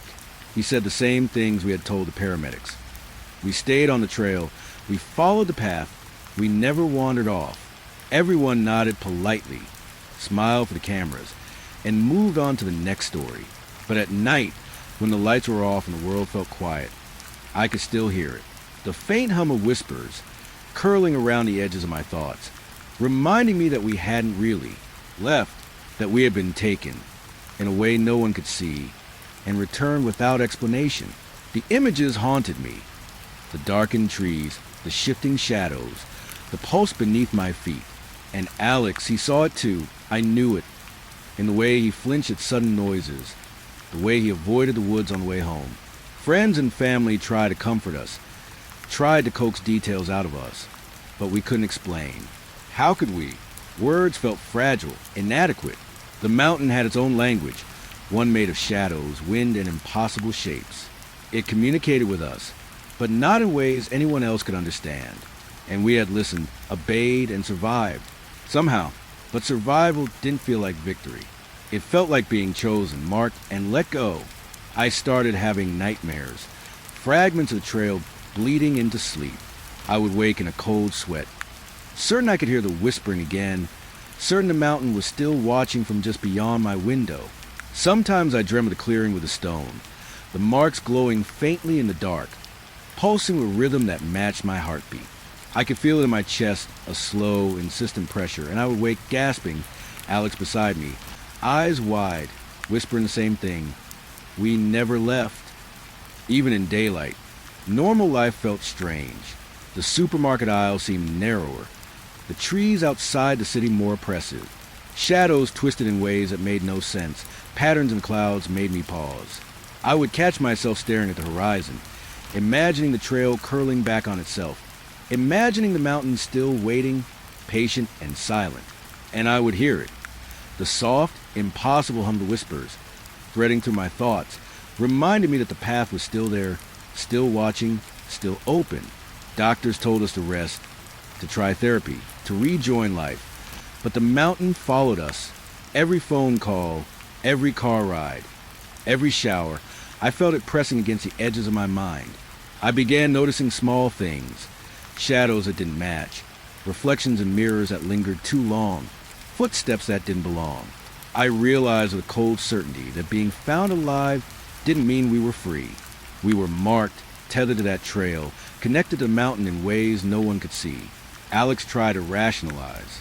Maybe it was a hallucination, he said one evening, voice low. Maybe we got lost in the fog, exhausted. That's all. I wanted to agree, wanted to believe him, but I couldn't. Exhaustion didn't make the forest shift. Exhaustion didn't make the ground pulse under my feet. Exhaustion didn't make shadows linger with intent. We had seen too much, felt too much. The trail had been real, and the mountain had been alive. Sometimes I think about going back. Not to hike, not to explore, but to understand. But every time the thought crosses my mind, the whispers come back, curling around my skull, tugging at the memories I've tried to lock away. I remember the faces in the clearing, the pulse beneath the rocks, the sensation of being watched from every angle. I remember Alex's hand shaking mine, the fear mirrored in my own. And I know we can't go back. The mountain wouldn't let us. We tell people the same story, over and over. We stayed on the trail. We never left. We were found alive. Everyone believes the headline, the miracle. No one asks about the whispers, the pulsing ground, the shifting shadows. And I don't tell them. I can't, because if I say aloud, if I speak the truth, it might hear me again. It might know that we are aware. And then, who knows what might happen. Sometimes, late at night, I can close my eyes and see the trail stretching endlessly, disappearing into darkness that moves and breathes. I can feel the air thick around me, the damp, metallic smell, the pulse under my feet. I can hear the whispers, soft and insistent, reminding me that the mountain never forgets. And I know Alex feels it too. We both do. We will never be free. The mountain let us leave, but it didn't let us go. And sometimes, in the quiet moments, I wonder how many others it has claimed, how many it watches even now, waiting for the next step off the path, the next wander too curious, too foolish to heed the warning. I remember the trail, narrow and uneven, and I know this. It is still there, waiting, patient, and we were found again. I first noticed it when Ranger Thompson came by. His boots crunched on the gravel outside our cabin, and he carried that same calm authority he always did, the kind that made the air feel heavier when he spoke. He looked at us carefully, eyes scanning, but the moment he tried to gesture toward the sky, both Alex and I flinched. I saw him pause, frown, and straighten like he hadn't expected that. We had been home for a few days, back in what should have been normal life, but nothing felt normal. Even the sun looked wrong, hanging too high or too low, light that didn't match the time on the clock. We avoided it, turning our faces when walking outside, choosing shadows, gaps between buildings, the protection of anything that let us ignore it. Alex didn't speak about it, and I didn't either. We didn't have to. Silence was agreement. Morning, Thompson said carefully, hands on his hips, scanning the yard. You too holding up all right? His eyes flicked to the sky again, and Alex looked down at his shoes. I did the same. The way our heads dropped felt unnatural, mechanical even, but we couldn't stop ourselves. There was something about the light now. It felt wrong, like it belonged somewhere else, or it belonged to someone else. I could hear my own heartbeat, a steady, anxious drum. My skin prickled under the morning sun, and the air smelled too sharp, like ozone after a storm, though the sky was clear. The shadows moved differently, stretching long and thin, pointing in directions that made no sense. I knew Thompson noticed, but he didn't press it. Rangers see a lot, I guess. Some things are better left unspoken. The day stretched on slowly, unnervingly. Every glance toward the sky made me flinch. Even indoors, near windows, the light cut in strange patterns. It wasn't just a color or brightness. It was the angle, the way it hit the walls, the way it made shadows move against gravity. I couldn't explain it. I didn't try. I just avoided it, like I had avoided the whispers in the mountain, like I had avoided everything that reminded me of that trail. Alex and I stayed close. We didn't speak much, just watched each other's movements, both of us silently ensuring the other didn't drift too close to the light. Every sound outside made us tense. A bird call, a car passing, the wind rattling the roof. We flinched together, like it was a code we didn't have to speak. And every time, the sun caught my eye, and I had to look away quickly, fight back a shiver. Thompson returned in the afternoon, this time with his clipboard and a softer tone. I want to take you on a short walk, he said, though there was caution beneath the words. Just around the cabin, nothing strenuous. Alex and I nodded carefully, keeping our heads down. We didn't need to say why. Everyone notices things. Not everyone understands. The moment we stepped outside, the light made me want to curl in on myself. The shadows stretched long and thin, pointing like accusatory fingers at every step. The air was warmer than expected, but heavy, almost sticky. My throat tightened, and I could hear Alex's shallow breathing matching mine. I kept my eyes trained on the gravel path, on the shadow of Thompson's boots, anywhere but the sky. Thompson noticed the avoidance.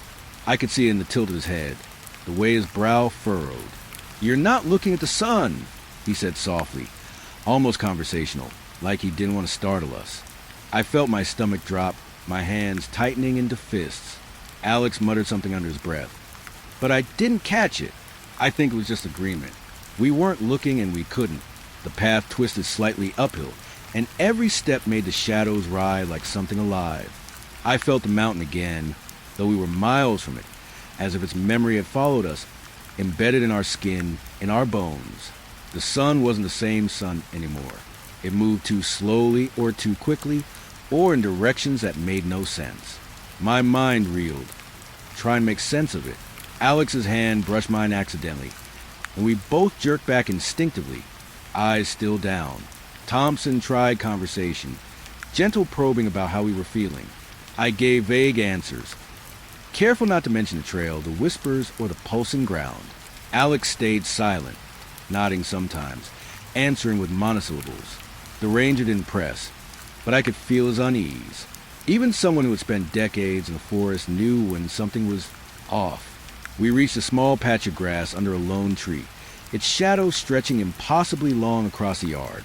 Thompson stopped, looking at us. "I'm going to check a few things," he said, leaving us there briefly. I felt exposed. The sun cut across the grass, bright and unnatural. I hugged my arms to my chest, stomach twisting. Alex mirrored me exactly, and I realized we moved in sync, like the mountain had taught us some unspoken language. When Thompson returned, he seemed calmer but guarded. "Just checking the trail logs," he said, clipboard in hand. "Nothing unusual, but I wanted to make sure you two are all right." He studied us again, noticing our constant downward gaze.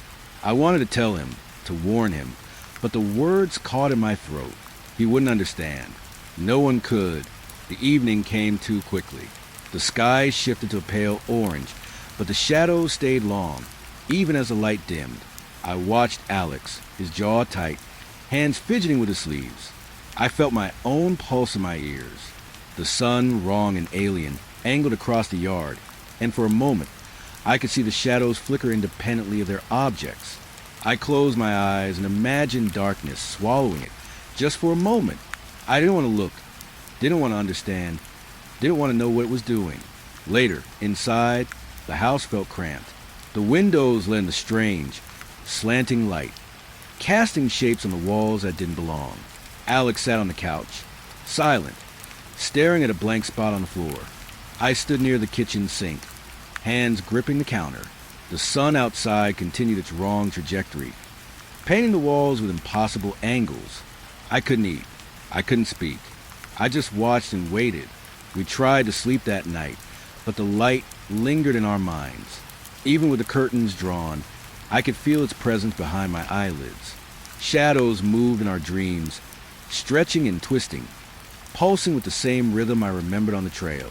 Every time I closed my eyes, the whispers returned, soft and distant, reminding me that the mountain, the trail, and now the sun, all of it, was connected. Alex turned over in bed, eyes wide, whispering, "We shouldn't have looked." I knew he meant it in every sense of the word. Looking had broken something. Even when we avoided it, the sun's wrongness pressed in, reminding us, taunting us. Every glance, every beam of light felt deliberate. The world itself felt like a trap, a test we hadn't agreed to take. The next morning, we stayed inside, moving only in shadows, avoiding the kitchen window. The sun had shifted again, but not the way it should have. I measured against the clock, against my memory, and it made no sense. The angle, the brightness, the way the shadows moved. It was wrong, all wrong. I felt a chill crawl under my skin, and I realized we had carried the trail with us. And now the mountain was inside the sky. Thompson returned that day again, knocking gently, asking if we wanted to try a walk. We shook our heads, refusing. The moment he left, I could feel the tension in the air release slightly, but the sun remained indifferent, unnatural. I sat by the window, tracing the shadow lines on the floor. Alex joined me silently. We didn't speak. The sun was wrong, and that was all we needed to know. Over the following days, it became routine. We moved carefully, keeping our heads low, avoiding sunlight, avoiding reflections, avoiding anything that reminded us of what we had survived. The wrong sun followed us everywhere, painting the world in angles that didn't belong, stretching shadows into impossible shapes.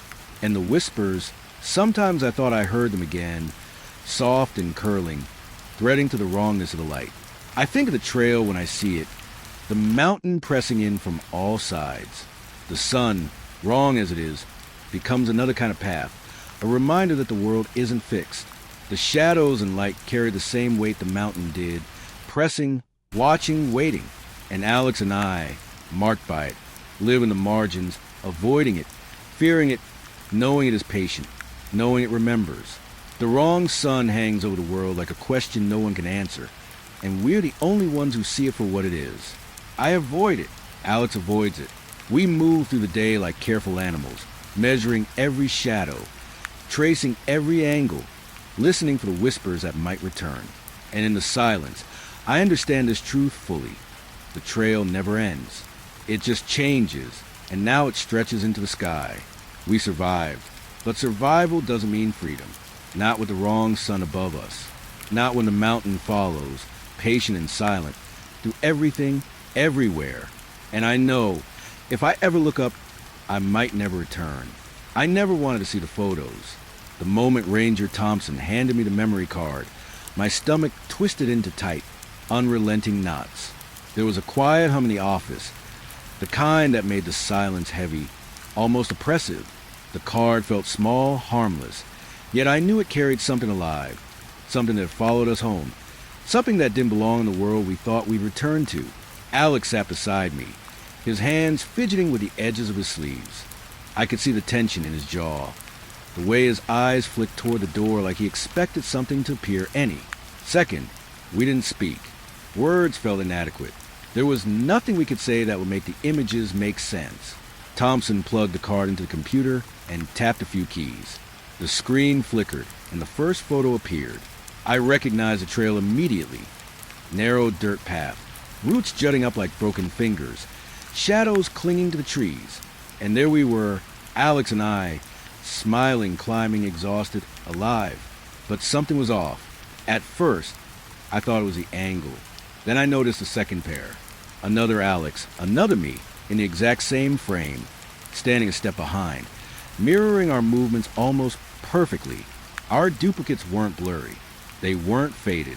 They were as real as we were, and yet they weren't us. I felt a cold wave crawl through my chest. My hands went clammy. I couldn't look away, but I wanted to. The camera clicked to the next image. Again, two versions of us. One walking slightly ahead, one slightly behind. One smiling, one grimacing. The positions shifted in ways that didn't match reality. The duplicates moved differently, almost deliberately, almost aware. I realized with a shudder that we weren't just captured. We were observed, cataloged, mirrored. Something had been watching us, and it had followed every step we thought was private. Alex leaned closer, whispering, "Do you see that?" His voice trembled, but he tried to sound calm. I nodded mutely, unable to speak. My throat felt tight, like the air had turned a rope. I couldn't understand it, couldn't rationalize it. How could there be two of us? Two of me? Two of him? We had been found alive. We had returned. And yet here they were, frozen on film, exact and impossible duplicates. Thompson didn't speak. He just watched, fingers drumming lightly on the desk. His eyes narrowed, trained and cautious, but I could see the unease creeping in. Rangers see a lot, but some things even they can't explain. The trail cameras were positioned along the mountain paths, not meant to capture anything beyond hikers. Yet here we were, an impossible duplication, in motion that didn't belong to frames we had walked through. The next set of images made me look away. One of the duplicates crouched in the underbrush, head tilted, watching. Not me, not Alex, but something that mirrored our presence, studying us in ways that felt intimate and predatory. My skin crawled. I could feel my heartbeat in my temples. The images weren't static. They moved subtly between frames, shifting, adjusting, turning their heads slightly differently from us, almost aware that we were watching. I realized I had been holding my breath. I exhaled sharply, shaking. This can't be real," I whispered, though the words felt absurd. Nothing about it made sense. We had survived the mountain, returned to normal life. Yet the photos suggested otherwise, that the mountain hadn't let us go, that it had made copies, doubles, shadows of ourselves wandering the trail. Alex's hand brushed mine accidentally, and I flinched. He whispered, It's like there's another us." I nodded, too terrified to say more. I felt sick. My stomach rolled. While rising, but I forced it down. I had to keep looking. I had to understand. Even if understanding meant unraveling everything I believed about what had happened, the next images were worse. One frame showed both versions of me stepping into a small clearing. My duplicate stopped and stared directly at the camera, head tilted in a way I never had. It was like it knew it was being observed. My real self had never noticed the camera, never turned to acknowledge it, yet the duplicate did. I felt a cold dread pressing against my chest. It wasn't just a mirror, it was intelligent, observing, waiting. Alex whispered again, voice tight. They're not us. There's something else. I didn't answer. I couldn't. I wanted to throw the monitor against the wall, to erase the evidence, to pretend it never existed. But I knew even as a thought crossed my mind that the images were already imprinted on my memory, moving with me, haunting every corner of my mind. Thompson finally spoke, his tone low and careful. I've never seen anything like this. Cameras don't capture duplicates. The angles, the shadows, it's impossible. I could hear the doubt in his voice, the careful way he phrased it. Even he couldn't rationalize what he was seeing. And if a man who has spent decades on these trails couldn't make sense of it, what hope did we have? The photos continued, each frame more unnerving than the last.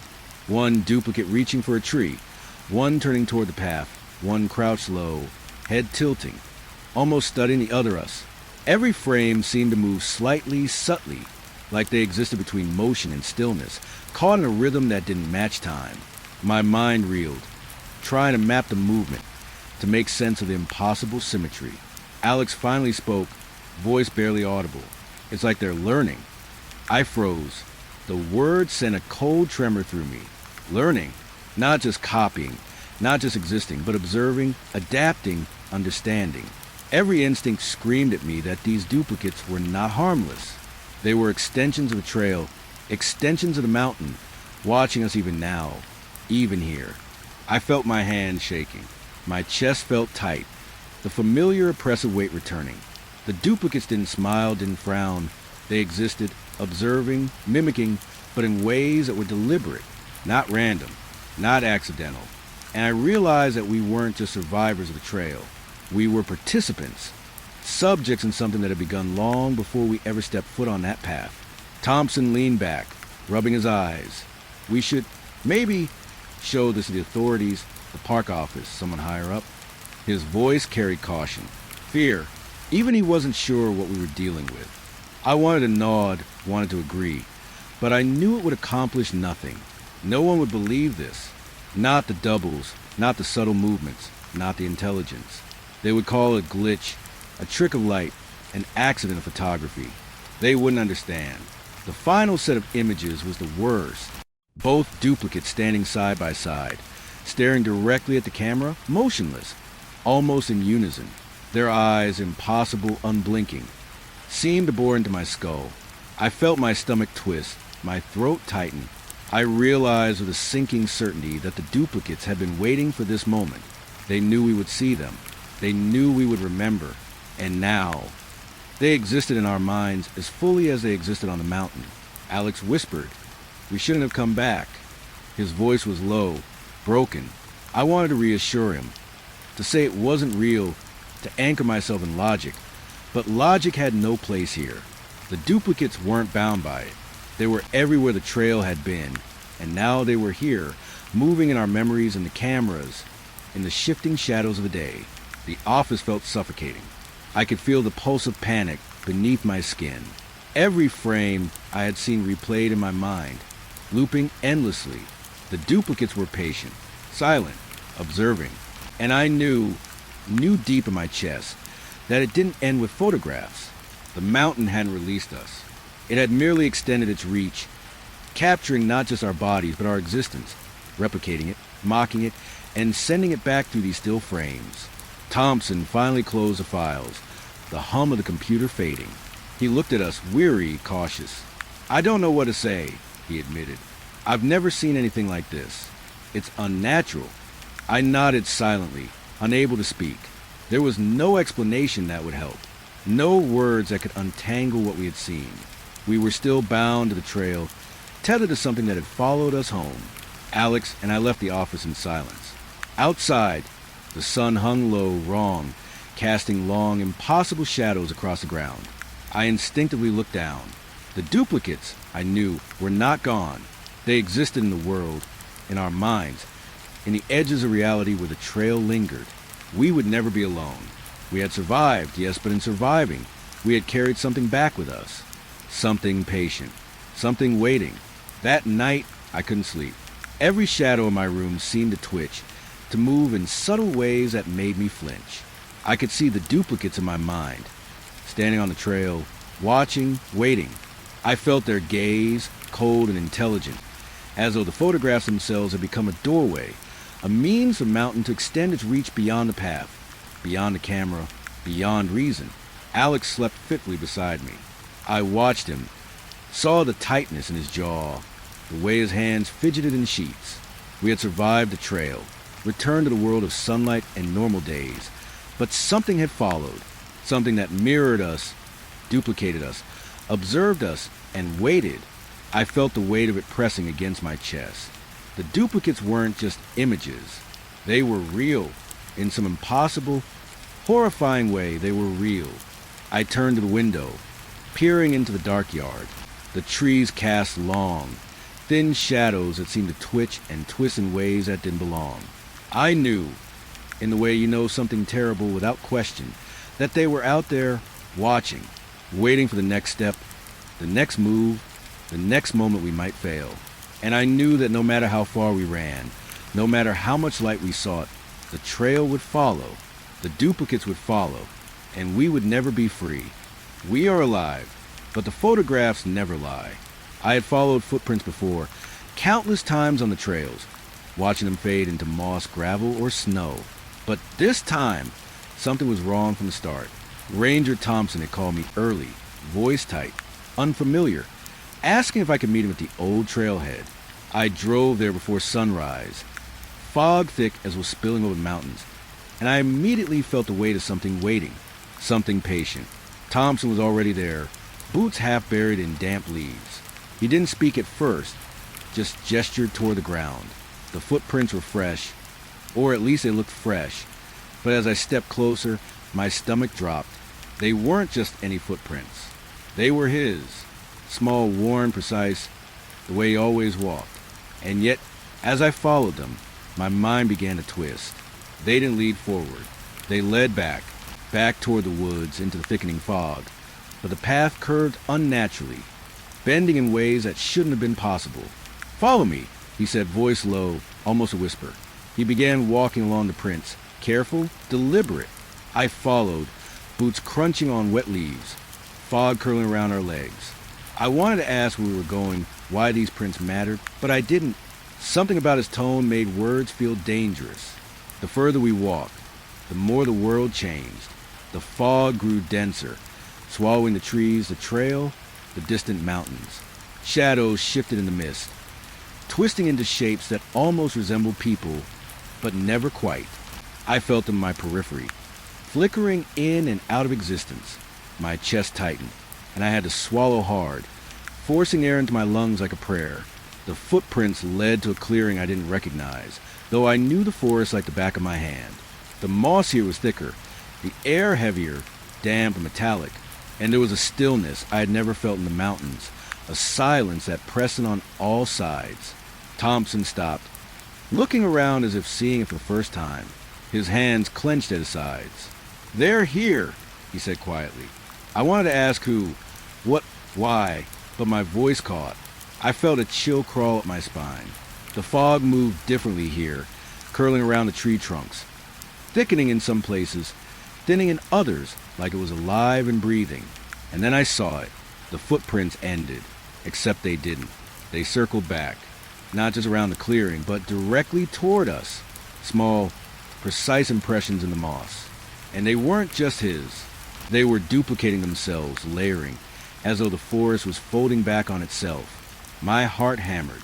I wanted to step back, to leave, but something held me there. Something patient. Something hungry. "Do you see it?" Thompson whispered. His eyes were wide, and for the first time, I noticed how pale he was. He pointed to the prints. They led straight to him, not around him, not toward the trees. To him, and I could feel before I understood. They were waiting for him to move, waiting for him to notice. He took a step forward. The fog shifted, and then impossibly he vanished.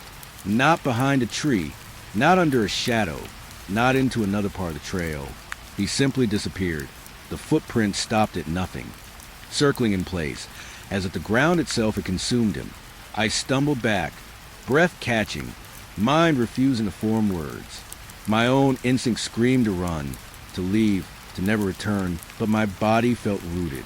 I looked around the clearing, fog thick and cold, pressing into my lungs. The silence wasn't empty. It hummed, low, almost imperceptible, like the wind brushing across a metal surface. And then I heard it. Footsteps. Not mine, not his, but moving through the fog, soft, careful, deliberate. I couldn't see them, but I knew they were there, circling, watching.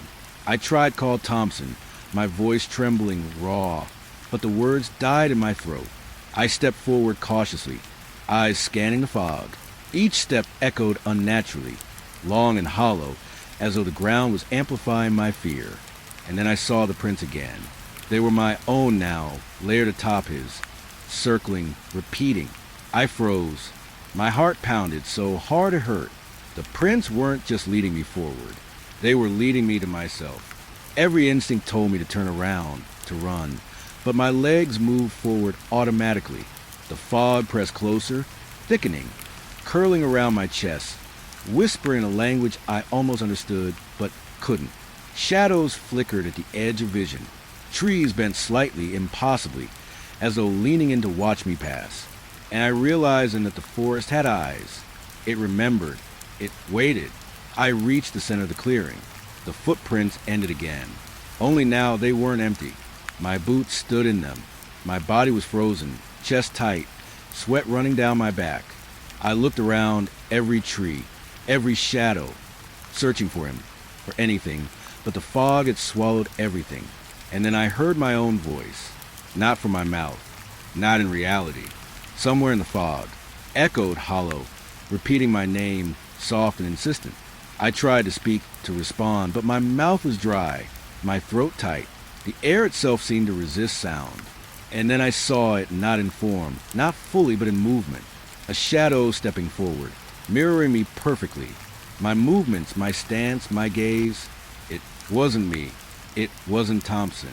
But it was both and neither. A reflection of something else. Something patient. Something that had been following every step. I stumbled backward, barely breathing, eyes wide, watching as the figure paused, tilting its head in a way that made my stomach drop. The fog swirled around it, concealing and revealing, moving like a living thing. And I realized with sick certainty that it was waiting for me to move again, waiting for me to step out of the circle, waiting for me to be consumed by the path we thought we controlled. I fell to my knees, hands pressed to the damp ground, trying to anchor myself. My mind raced, memories of the trail, the duplicates, the wrong sun, the moving photographs. They all converged in a horrifying clarity. This was the next step. The mountain hadn't let us leave. It hadn't released the trail. It was folding back, swallowing everything we thought was safe, manifesting patience and intent in the fog. The shadow moved closer, each step silent, impossible. And I realized that it wasn't walking. The footprints beneath it formed in real time, pressing into the moss as it shifted. I wanted to scream, but the forest consumed sound. I could feel the pressure of its gaze, intelligent, deliberate, pressing into the corners of my mind. My chest tightened, and I had to force myself to breathe. A memory flashed. Thompson's boots disappearing into nothing. The trail folding in on itself. The duplicates in the photographs. Observing, learning, waiting. The wrong sun, the impossible shadows. It all made sense now. Horrible and inescapable. The path didn't just exist on the mountain. It existed everywhere the trail touched. It existed in the fog, in the photographs, in the wrong light. And now, it existed here, in front of me, waiting to claim the next step. I tried to back away, shaking, trembling, but the fog pressed in. The shadow mirrored me exactly. step for step, movement for movement, until I realized there was no escape. The ground itself seemed to pulse beneath my knees, moss curling slightly as if alive, rooting me in place. I felt trapped in a living painting, one that remembered every brushstroke, every step, every heartbeat. My voice finally came, a hoarse whisper. "Thompson?" No answer, only the soft, deliberate pulse of movement, echoing in the fog. I swallowed hard, eyes locked on the shadow. It waited, patient, intelligent, impossibly still and impossibly alive. I realized then that the trail had a mind, that it wasn't just a path. It was a gate, a second gate, one that didn't just swallow hikers. It swallowed the watchers, the guides, the ones who thought they knew it. Hours, minutes, or seconds passed. I couldn't tell. Time bent around the clearing. Every breath was a struggle. Every blink revealed the shadow closer, but never touching, just waiting, coaxing, patient. I wanted to move. I wanted to run. But my legs were rooted, my mind screaming against a logic that no longer applied. The second gate had opened, and I was at its center. The fog thickened to a wall, blinding and suffocating. The shadow paused, head tilting, as though acknowledging my presence. And then, almost imperceptibly, it began to merge with the fog, dispersing, folding back into the nothingness. I fell forward, gasping, choking on the damp, metallic air, and when I looked up, I was alone. The footprints stopped at nothing, fading into the mist as though they had never existed. I stumbled back toward where the trailhead should have been. The fog thinned slightly, revealing familiar trees, the early light breaking through, but nothing felt real. The clearing was gone, the footprints gone, Thompson gone. I called his name, but the only response was the echo of my own voice, strange and hollow, carried back by the fog.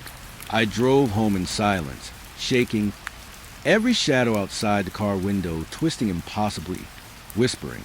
I don't know if Thompson ever returned. The second gate doesn't leave witnesses. It doesn't allow explanations. It only waits, patient and intelligent, in fog, in shadows, in every step we take. I don't walk the trails anymore. I avoid the fog. I avoid mirrors. I avoid anything that might lead me back to the second gate. But sometimes when the wind presses just right, when the mist curls over the trees, I feel it, watching, waiting, patient. And I know that no matter where I go, the footprints are still out there, leading back, always leading back. The mountain has gates. I saw the second one, and it waits.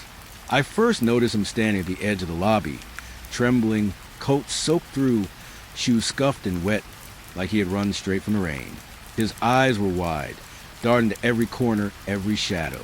When he spotted me behind the desk, he stumbled forward, words tumbling out in a rush. "Please, anything but 308, he said, voice tight, desperate. "It watches. Please, do not make me go in there." I blinked, uncertain. Most guests complain about the usual things, no hot water, a broken TV, too much noise. But this was different. His hands shook so violently I thought he might topple over entirely.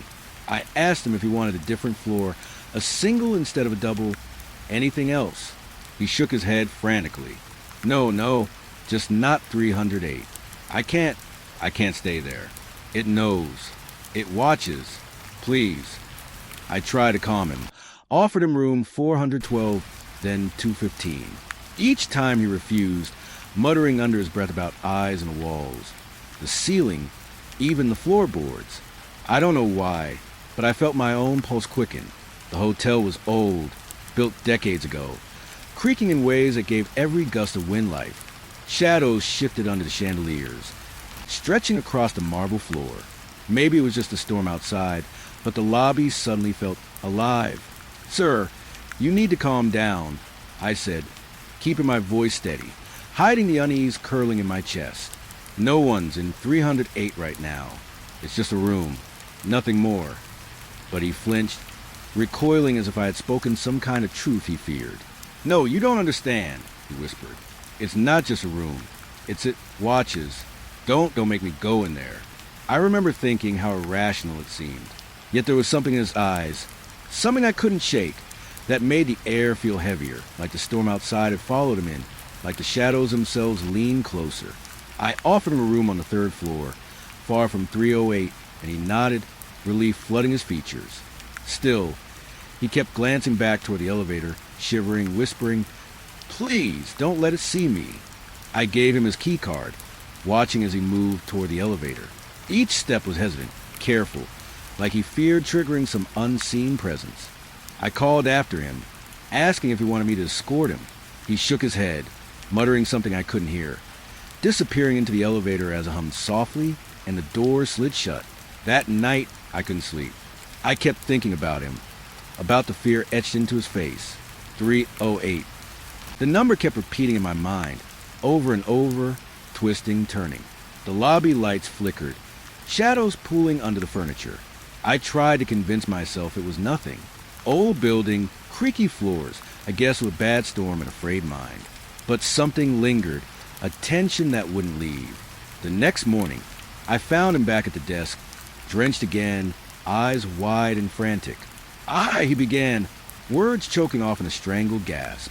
It's in there. I went to 309 by mistake. I just needed to. I thought it would be different. It followed me. I can feel it. Please, you have to help me. Don't let it touch me again. I didn't know what to say. I hadn't seen anything, hadn't heard anything. Yet the way he spoke, the raw terror vibrating from every word. I felt it too, a prickling in my skin, a tightness in my chest. My hand shook slightly as I fumbled with the keys, offering him a different floor again, hoping simply moving him would help. But he shook his head violently, nearly toppling over again. No, 308 must stay closed. Do you understand? It watches. It waits. Please don't let it see me. I asked him to explain, to tell me what was happening, but his answers were fragmented, disjointed. Eyes in the walls, the ceiling, the mirror. It knows, always knows. It waits when the lights go out. Please, I can't. His voice trailed into a whimper. I offered my hand, but he recoiled as though I were part of it, as though my very presence might betray him. I escorted him to a room far from 308, making sure to block every view of that hallway. His trembling slowed slightly, but not completely. He sat on the edge of the bed, hands gripping the sheets, eyes darting to every shadow, every crack in the ceiling, every corner of the room. "It's here," he whispered. "Even here, I can feel it, watching." I wanted to leave him, to escape this growing unease, but something rooted me in place. I felt it too, subtle at first, then more insistent, crawling across my skin like static electricity, cold and intrusive. I realized that fear wasn't just his. Something lingered in that hotel, in that room, in the number itself. I didn't want to believe it, but I could feel it, a pull I couldn't resist. Later, when the storm had passed and the rain beat softly against the windows, I checked 308. The door was closed, unlocked, clean, ordinary. I tried to reason with myself. Nothing had happened. It was just a room, nothing more. Yet as I stood there, staring at the number etched into the brass plate, a shiver ran down my spine. I imagined the eyes, the endless watching, the patience. And I realized that even if nothing had touched him, something had been waiting. I asked other staff if they had noticed anything strange, anything odd about 308. The night clerk mentioned strange noises, fleeting shadows, whispers when the hallways were empty. The maintenance man spoke of lights flickering, doors opening by themselves, items moving subtly out of place. I laughed it off, tried to chalk it up to old plumbing, electrical quirks, and my imagination, but the memory of the man's terrified eyes lingered, burning into my mind. That evening, I walked past 308. The hallway was quiet, dimly lit, shadows pooling at the edges of the carpet. I could feel the room watching, a weight pressing just beyond comprehension. My steps slowed, my pulse quickened. I didn't want to look directly at it, yet my gaze was drawn to the door. Something about the number, the brass plate, the slight creak in hinges. It called to me, patient like it had always been waiting for someone who could see. Later, I checked the surveillance feeds. Empty hallways, quiet rooms. But something made me rewind the camera covering 308's door. For a fraction of a second, the door shifted just slightly as though breathing. No one was there. The shadows didn't belong to the lights. And I realized with a sickening certainty that the man had been right. Something watches. Something waits. It's patient. It doesn't need to hurry.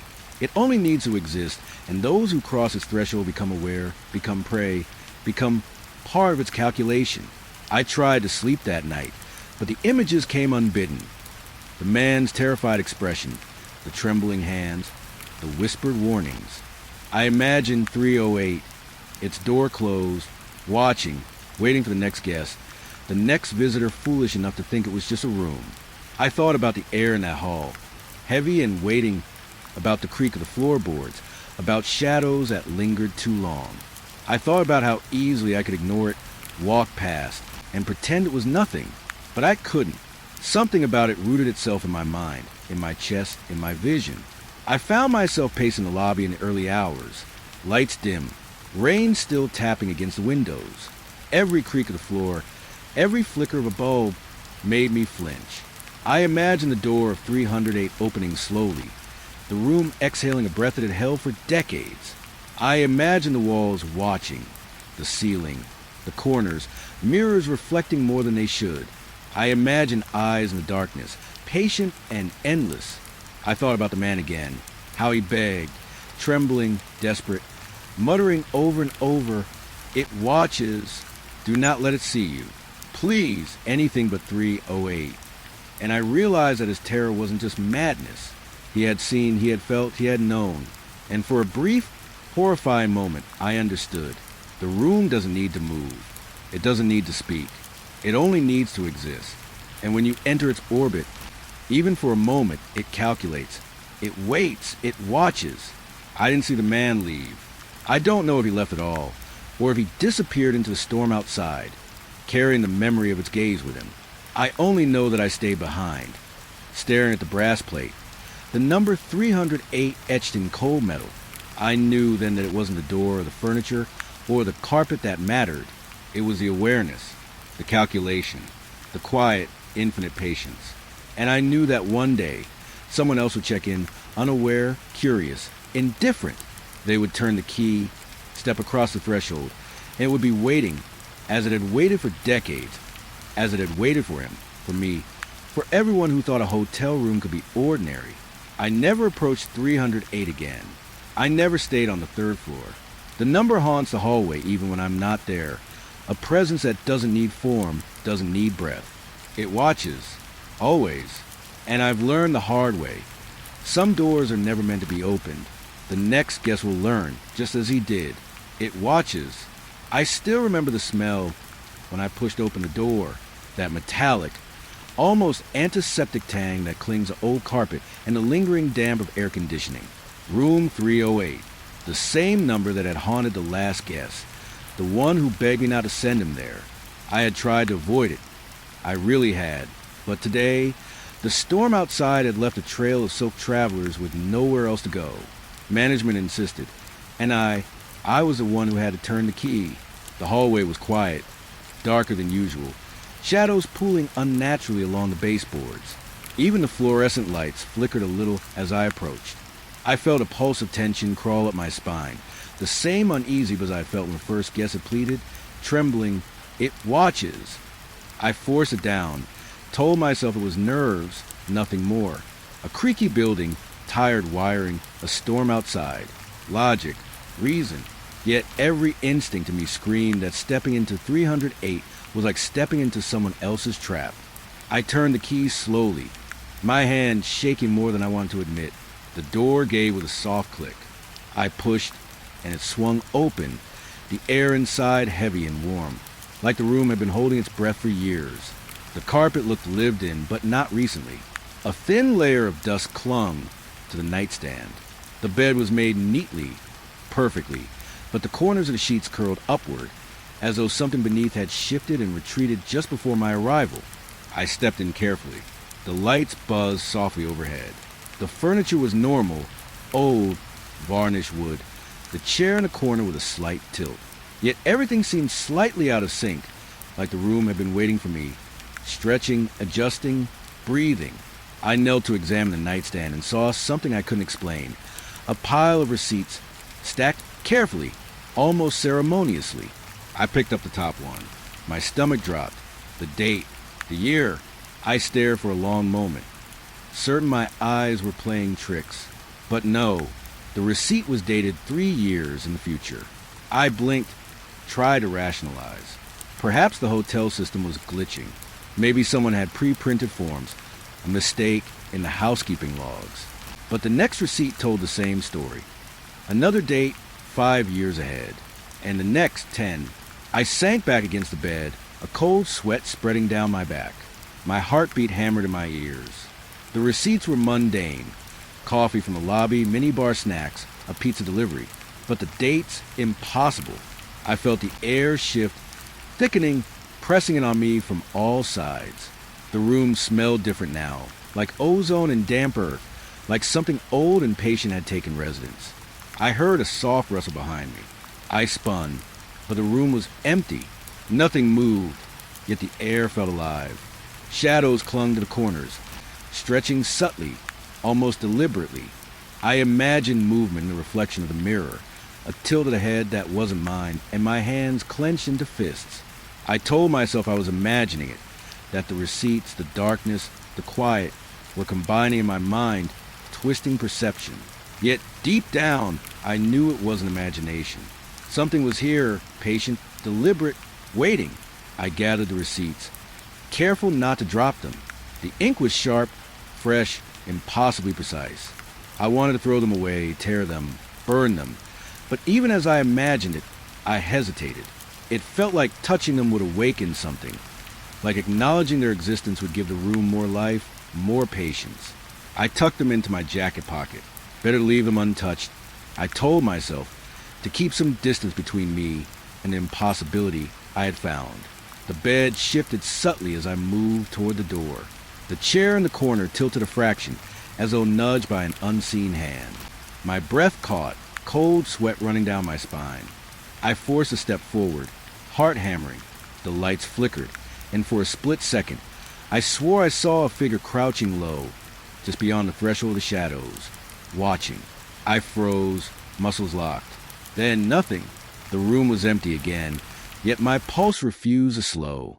I checked the desk drawer, hoping for nothing, fearing everything. Inside were more receipts, more slips of paper, each stamped with dates that hadn't happened yet. One was for the purchase of a plane ticket, dated 6 months in the future, with my name written neatly in the corner. My name. I dropped it, hand shaking violently, and the paper slid across the desk, settling at a perfect right angle. I stepped back toward the bed, feeling the air thicken around me, pressing against my chest. The room seemed to exhale slowly, deliberately. Shadows stretched and contracted subtly, as though breathing.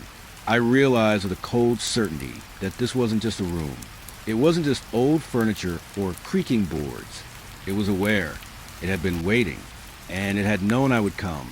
A noise, soft, deliberate, almost whispering, drifted from the corner of the room. My stomach twisted, and I pressed my back to the door, forcing myself to breathe. It wasn't a creak from the building. It wasn't rain dripping through the ceiling. It was movement, patient, careful, deliberate, like something shifting just out of sight, observing, calculating. I want to call for help, to run, to lock the door behind me. But my feet refused. I couldn't explain it, yet I felt rooted, held in place by something subtle, intelligent, patient. The receipts in my pocket felt impossibly heavy, like they carried the weight of years not yet lived, histories not yet written. And the room knew it, knew I knew it, and it waited. I examined the mirror on the wall, half expecting to see someone crouch behind me. The reflection was mine, pale and wide-eyed, but I noticed something strange. My reflection hesitated, delayed, almost like it was lagging behind my movements by the smallest fraction. I jerked back, heart racing, hands trembling. I didn't want to see it, didn't want to think about it, but the room had ways of making you notice. The nightstand drawer rattled softly, as though something inside it had shifted. I froze. The receipts had moved slightly, edges curling as if breathing. I swallowed hard, every nerve screaming. I knew then that this was no accident. The disappearance last week. The guest who had refused 308, the whispered warnings, was connected to this. The room didn't just exist. It orchestrated, it observed, it calculated. I forced my mind to logic, try to rationalize. Maybe someone had left a pile of future dated receipts as a prank. Perhaps the dates were a misprint. Perhaps it was nothing. But I knew, deep down, that logic failed here. The weight of anticipation, of patience, of intelligence in the room pressed on me. Every fiber of my body screamed that this was no ordinary room. It had waited for me, had prepared for me, had known I would come. I moved to leave, each step slow, deliberate. The fog of dread clinging to me thickened. The air shifted as I approached the door, the room exhaling softly, holding itself, waiting. I reached for the handle. My fingers brushed metal, and the room seemed to tighten, pressing closer, pressing into me, watching. I didn't want to look at the hallway, at the ordinary fluorescent-lit corridor that suddenly felt alien. But I couldn't stop the urge, the pull of awareness in the room, patient and unyielding. I opened the door and stepped into the hallway. The shadows pulled along the walls, normal fluorescent lights humming overhead. But the weight from inside 308 lingered, pressing it on me, stretching across the floor, reaching into my chest. I closed the door behind me slowly, key turning in the lock. And yet, the room's presence remained patient, waiting, calculating, aware. I left the receipts tucked carefully in my pocket. I didn't know why I kept them, didn't know why I felt compelled to preserve evidence of impossibility. But I did. The hallway stretched normally before me, but I could feel the room behind that door, breathing, existing, counting, aware that I had entered and noticed. I knew that one day, someone else would open it. Someone else would step inside and feel what I felt, and the room would wait, patient as ever, for them to notice. Later, I checked the logs. No guest had entered 308 in months, yet the room had been active, lights flickering in patterns the cameras didn't capture, temperature shifts that defied the HVAC system, a pressure that pressed on the hallways like the weight of 100 invisible hands. And I realized something that made the hair on my arm stand on end. The room doesn't need a guest to exist. It only needs awareness, patience, and observation. It watches, always. I left for the night, hands still trembling, receipts in my pocket, heart hammering. Every shadow along the corridor seemed alive, subtle shift in the air, whispers in the silence. I knew 308 waited, that it remembered, that it had calculated, that it had prepared for me, and I understood then what the first guest had tried to tell me. Some rooms aren't meant for people. Some doors aren't meant to be opened. Some presences don't need form, only patience. I've never gone near 308 again. I never will. The receipts are still in my jacket, a reminder of time that hasn't happened yet, evidence of a presence that calculates, waits, and watches. And I know that one day, someone else will step into that room, and it will know them too, and it will wait, patient and deliberate, for the exact moment they notice it. The door doesn't just exist. It watches, and I know better than to forget that.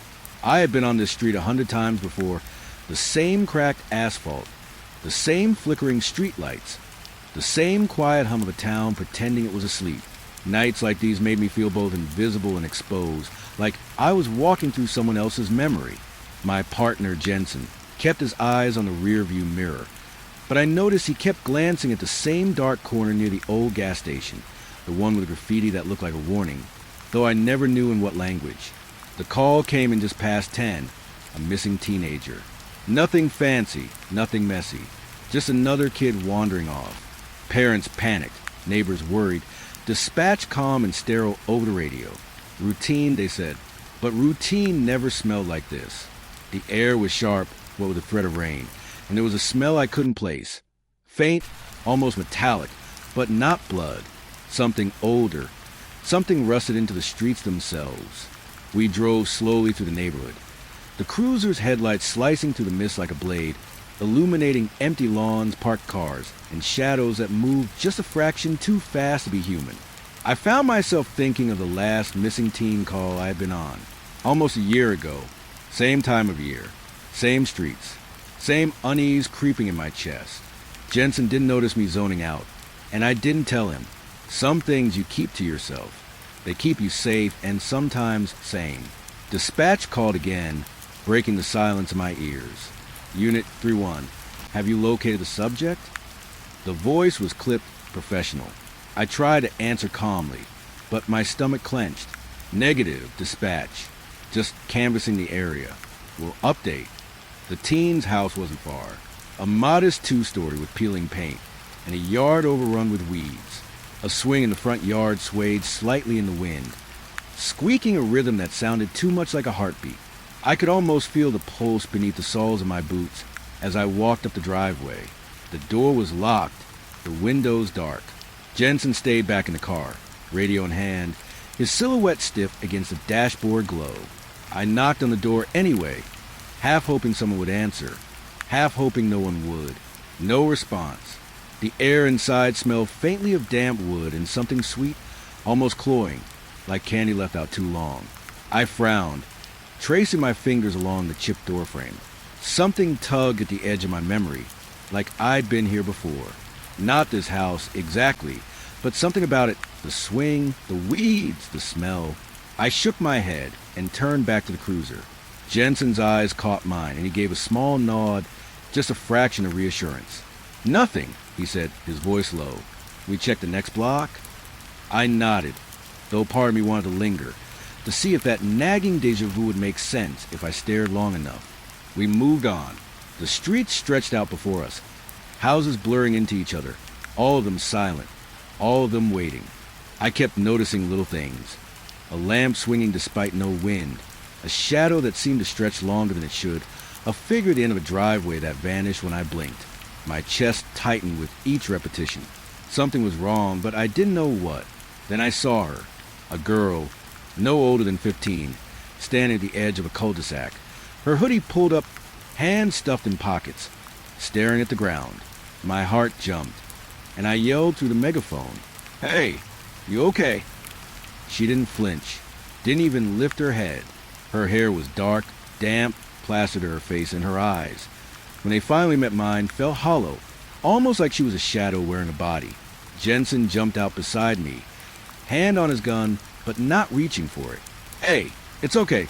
We just want to make sure you're safe," he said. I noticed the unease in his voice. He felt it too. The girl's lips moved, but no sound came out. I took a step forward, my boots crunching on gravel, her head tilted slightly, like a toy winding down. And then I knew I had seen her before. Not here, not in this town, not even in a missing person report. But somewhere in the corners of my mind where I didn't want to go, she had been. A memory? A dream? A warning? The hair on my arms prickled, and I realized I had to move slowly, keep my voice calm, because whatever this was, it wasn't ordinary. "Hey, it's okay. We're here to help," I said, softer this time, my reflection caught in the wet asphalt. The cruiser light stretching my face into something I didn't recognize. The girl's lips moved again. Still nothing. Then, faintly, a whisper, not through her mouth, but in my mind, like the wind itself, was shaping words just for me. "Don't follow." Jensen frowned. "What?" I shook my head, tried to clear it. Nothing. Just the street, the mist, the smell, and that impossible sense of familiarity, like walking into a room I knew I shouldn't enter. I swallowed hard. My throat felt dry. "I think she's not alone," I said, though I didn't know how to explain it. My pulse thumped against my ribs. The air felt heavier, as if the night itself was pressing down. I could hear my own breathing, loud and ragged in the distant hum of the town, like a lullaby with missing notes. Suddenly, she turned and walked slowly into an alley. I froze, every instinct screaming not to follow, but something deeper, something professional, pushed me forward. I followed, every step careful, my flashlight cutting swaths of light through the fog. The walls of the alley closed in damp brick and peeling posters with faces staring out at me. The whisper came again, barely audible, but unmistakable. "Leave." I stopped. Jensen's hand touched my shoulder, grounding me. "We can't just..." But even as he spoke, I knew, whatever I had seen, whatever this girl was, this was bigger than a missing teen. Bigger than any call I had ever responded to. And I couldn't walk away. Not yet. The alley ended at a dead end, a brick wall slick with moisture. The girl was gone. No trace. My flashlight caught movement, shadows folding into each other. I heard a laugh. Low, hollow, not human. I spun around. Jensen's face was pale, tight with tension. "We need to call this in," he said. But even as he reached for the radio, the line crackled and went dead. My heart pounded. Every story I had ever dismissed as nonsense suddenly felt true. Every gut feeling I had ever ignored pressed against me, screaming that I was not alone. I wanted to run, to call backup, to find the nearest light in safety, but my legs wouldn't obey. And then I saw it, faint, almost imperceptible, in the reflection of a puddle at my feet. A face, not the girl's, but a face pressed against the other side of reality, watching, smiling, waiting. The whisper came again, louder this time, echoing the alley, in my bones. "You shouldn't be here." I stumbled back, nearly falling over, my flashlight clattering against the bricks. Jensen grabbed me, his grip firm, shaking me out paralysis. "What the hell is it?" he demanded. I had no answer.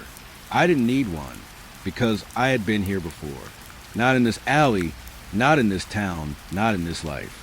But somewhere I had walked these streets, chased a shadow and lost. And somehow, tonight, it was waiting for me again. We left the alley, the street swallowing us up. Every turn familiar and yet terrifyingly wrong. The girl never appeared again, but I couldn't shake the feeling of being followed, traced, remembered by something that shouldn't exist. Every corner I turned, every light that flickered, reminded me I was not alone. Not in the way a town or a neighborhood can be alone, but in the way memory haunts, in the way nightmares bleed into the night and refuse to let go. Back at the cruiser, I finally exhaled, but it didn't feel like relief, just acknowledgement. Something had been triggered tonight, something old and patient and watching. I glanced at Jensen, who stared forward, quiet, sensing it too, and I knew, deep in my chest, that this was only the beginning, because some streets never forget, and some shadows never let you leave. The night had a weight to it, thick and wet, like it soaked up every sound, every memory, and kept them close to the ground. I sat in the cruiser, idling at the edge of the main street, staring at the dark shapes of buildings that seemed to lean closer with every minute.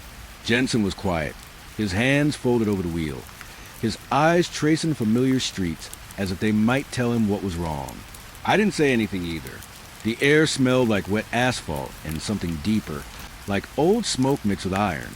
The radio crackled suddenly, and I jumped, my heart skipping a beat. "Unit 3-1, we have another." The call cut off mid-word, the static filling the gaps. I frowned, leaning closer. There was something about that break, that exact pause. I had heard it before. I turned to Jensen, who was frowning too. He hit the mic. "Go ahead, dispatch." "Unit 3-1, subject located." The words came again, repeating. The same words, same tone, same static-filled pause. My stomach tightened.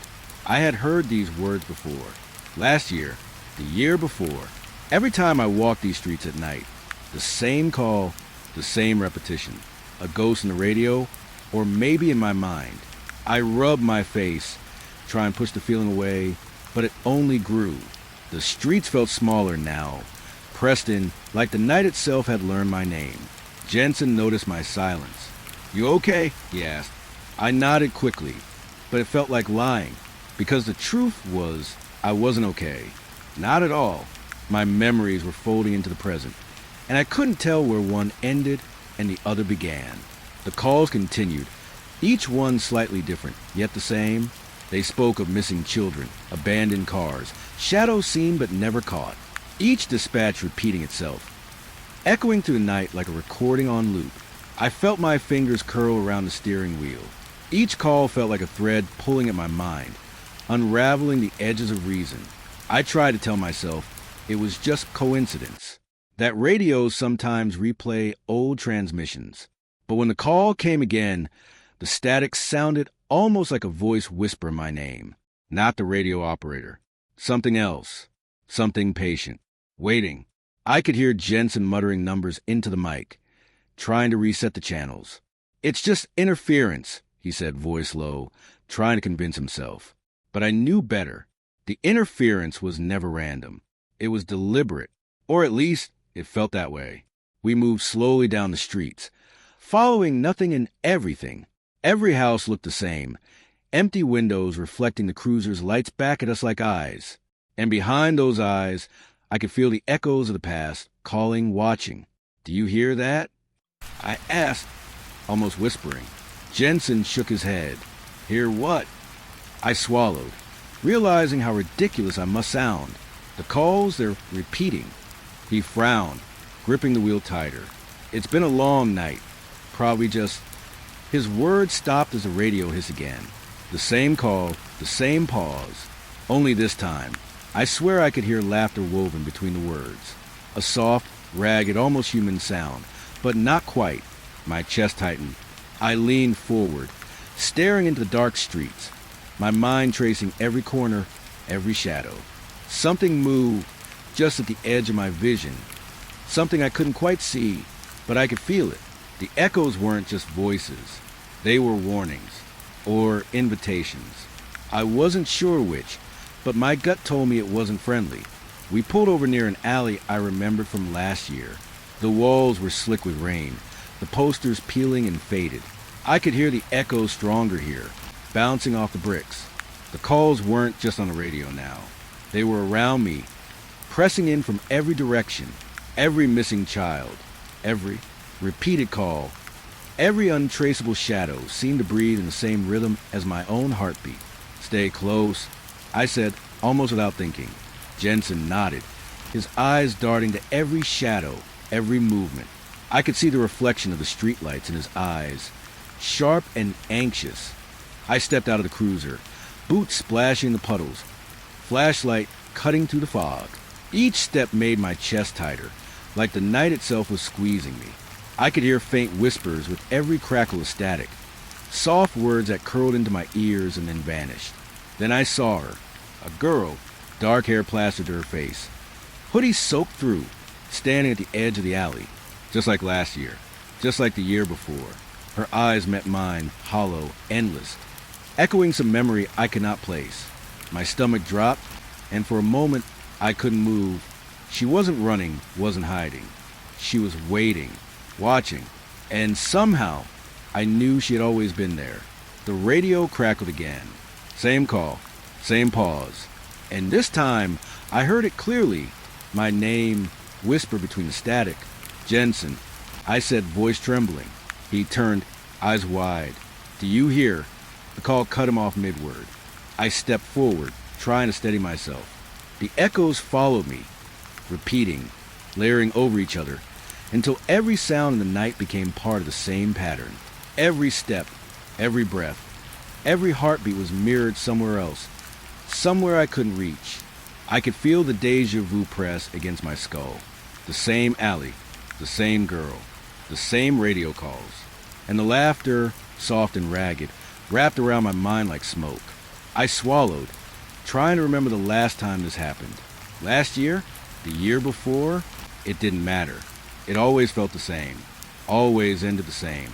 And now it was happening again. I followed her into the alley, every step hesitant. The mist wrapped around me like a hand, thick and cold. Every shadow seemed to stretch longer than it should, bending at impossible angles. And the whispers, not from the radio this time, came from the walls, from the bricks, from the night itself. "You've been here before. You always come back." Jensen stayed at the mouth of the alley, calling my name, voice echoing weirdly in the fog. I wanted to answer. I wanted to run. But something deeper, darker, held me there. Some instinct or curse or memory I couldn't name. The girl stopped at a corner. I could see the outline of her body in the mist. And then the impossible happened. She turned her head, slowly, impossibly, and smiled. Not a friendly smile. Something older. Something patient. And as she did, I felt the echo hit me fully. Every missing call, every repeating radio report, every night I had chased shadows.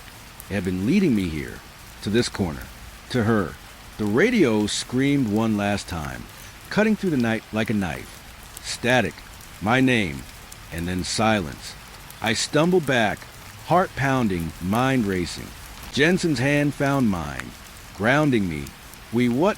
He started, but I cut him off. There was nothing to explain. Nothing made sense. The echoes had done their work. They had reminded me. The streets were empty now. The fog had thickened.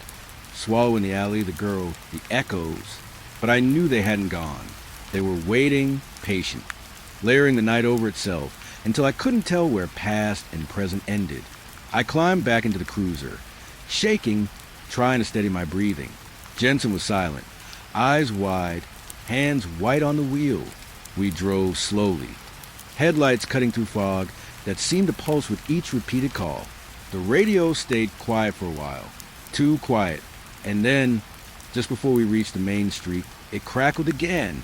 The same call, same static, same pause. And in that pause, I could hear it clearly. We're still here. I didn't answer. I couldn't. The words burned in my chest. The night had remembered me, and I had remembered it. We drove on, every turn familiar. Every street a mirror of the ones before. The girl was gone. The echoes softened, but I knew they would return.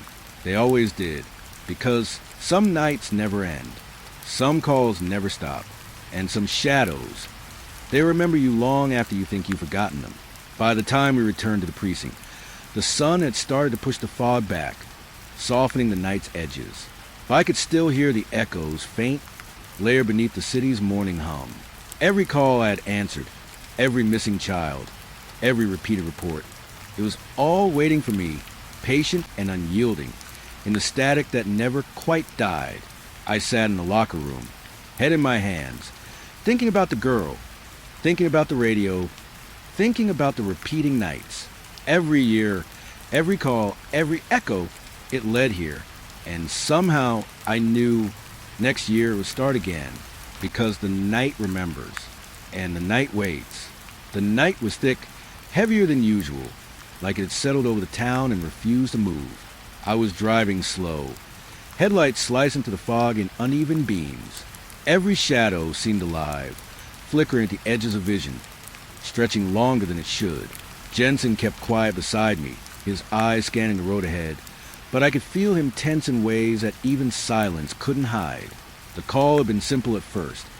Another wandering teen, reported missing by frantic parents. But the streets didn't feel ordinary tonight. Something in the air pressed against me. The kind of weight that makes your stomach churn before your eyes even see the danger.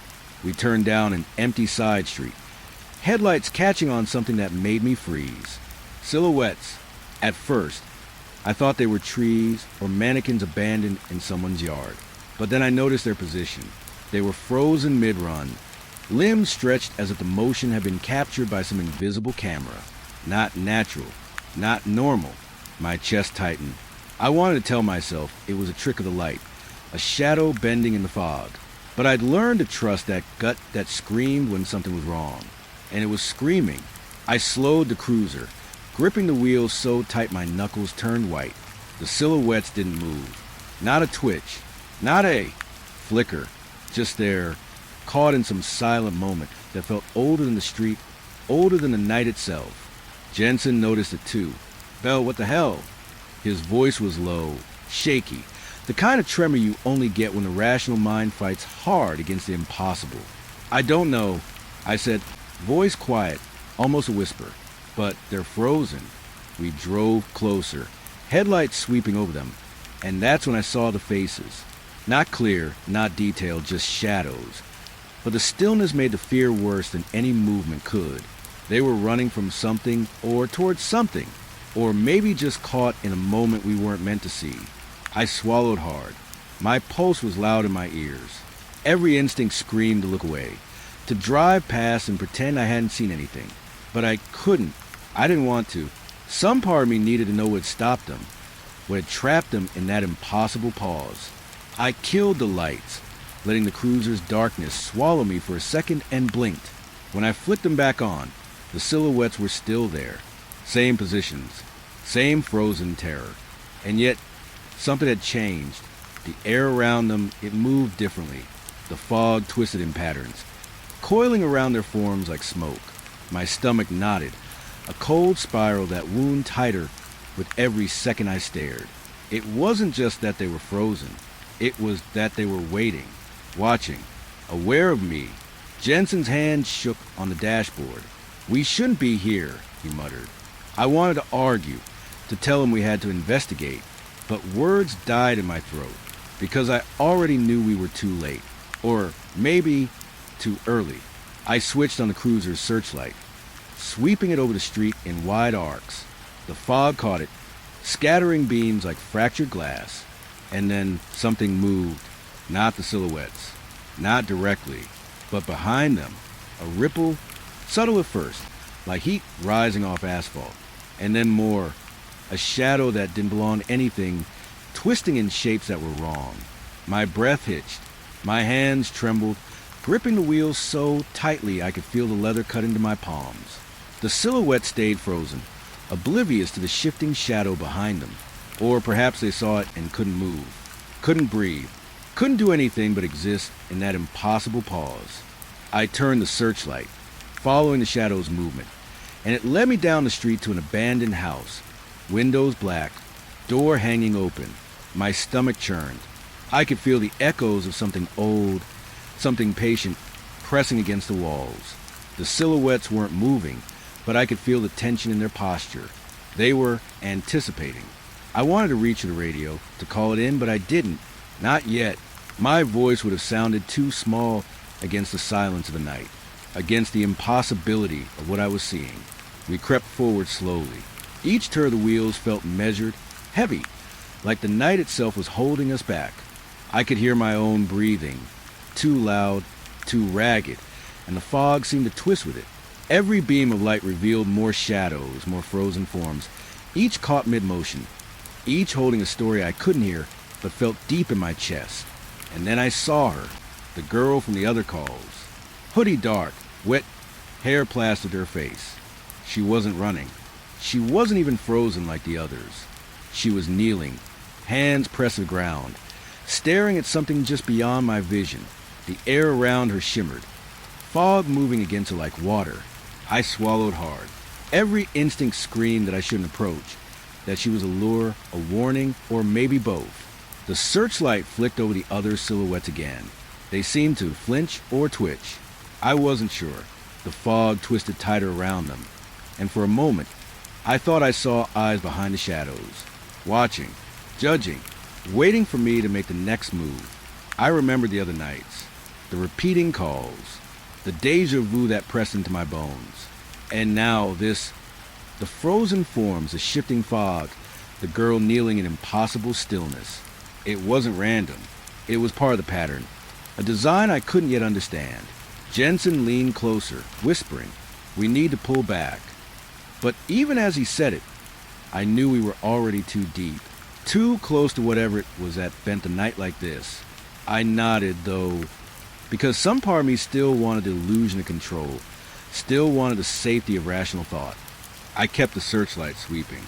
That's when I noticed the small details, the way the fog clung to the silhouette's clothing, the subtle distortions in their limbs, the almost imperceptible sway in their heads, like they were trying to look at me through the constraints of their frozen posture. And I felt it again, that impossibly deep, sinking feeling that the night remembered everything, that was aware of me, that I had been here before, in some past I couldn't place, chasing shadows I couldn't name. A sudden chill went down my spine. I turned slightly, and for a split second, I thought I saw a movement at the edge of the street beyond the reach of the searchlight. Something shifting, distant, but unmistakably alive. And then it disappeared, swallowed by fog and night and shadow. The girl remained kneeling. I could feel the weight of her stare, without even looking directly at her. It was patient, knowing, impossible. My chest ached. I wanted to call out, to demand answers, but my voice wouldn't form. Words felt meaningless here. The night had its own rules, and I was only a guest, or perhaps prey. The silhouette started to change subtly, not moving fully, not breaking the frozen tableau, but stretching, bending, elongating in ways that made the fog seem almost liquid. I realized then that this wasn't a street anymore. It was a stage, and I was the only audience. Jensen's hand touched mine lightly, grounding me.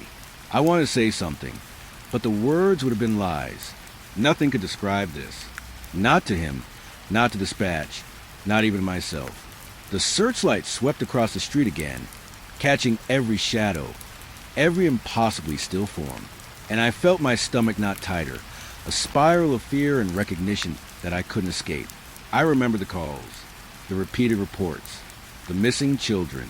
Every year, the same pattern, the same echoes, and now this, the frozen forms, the girl, the shifting fog, was part of that story, part of something patient, something ancient, that watched from the edges of streets, from the corners of fog, from the gaps between radio static.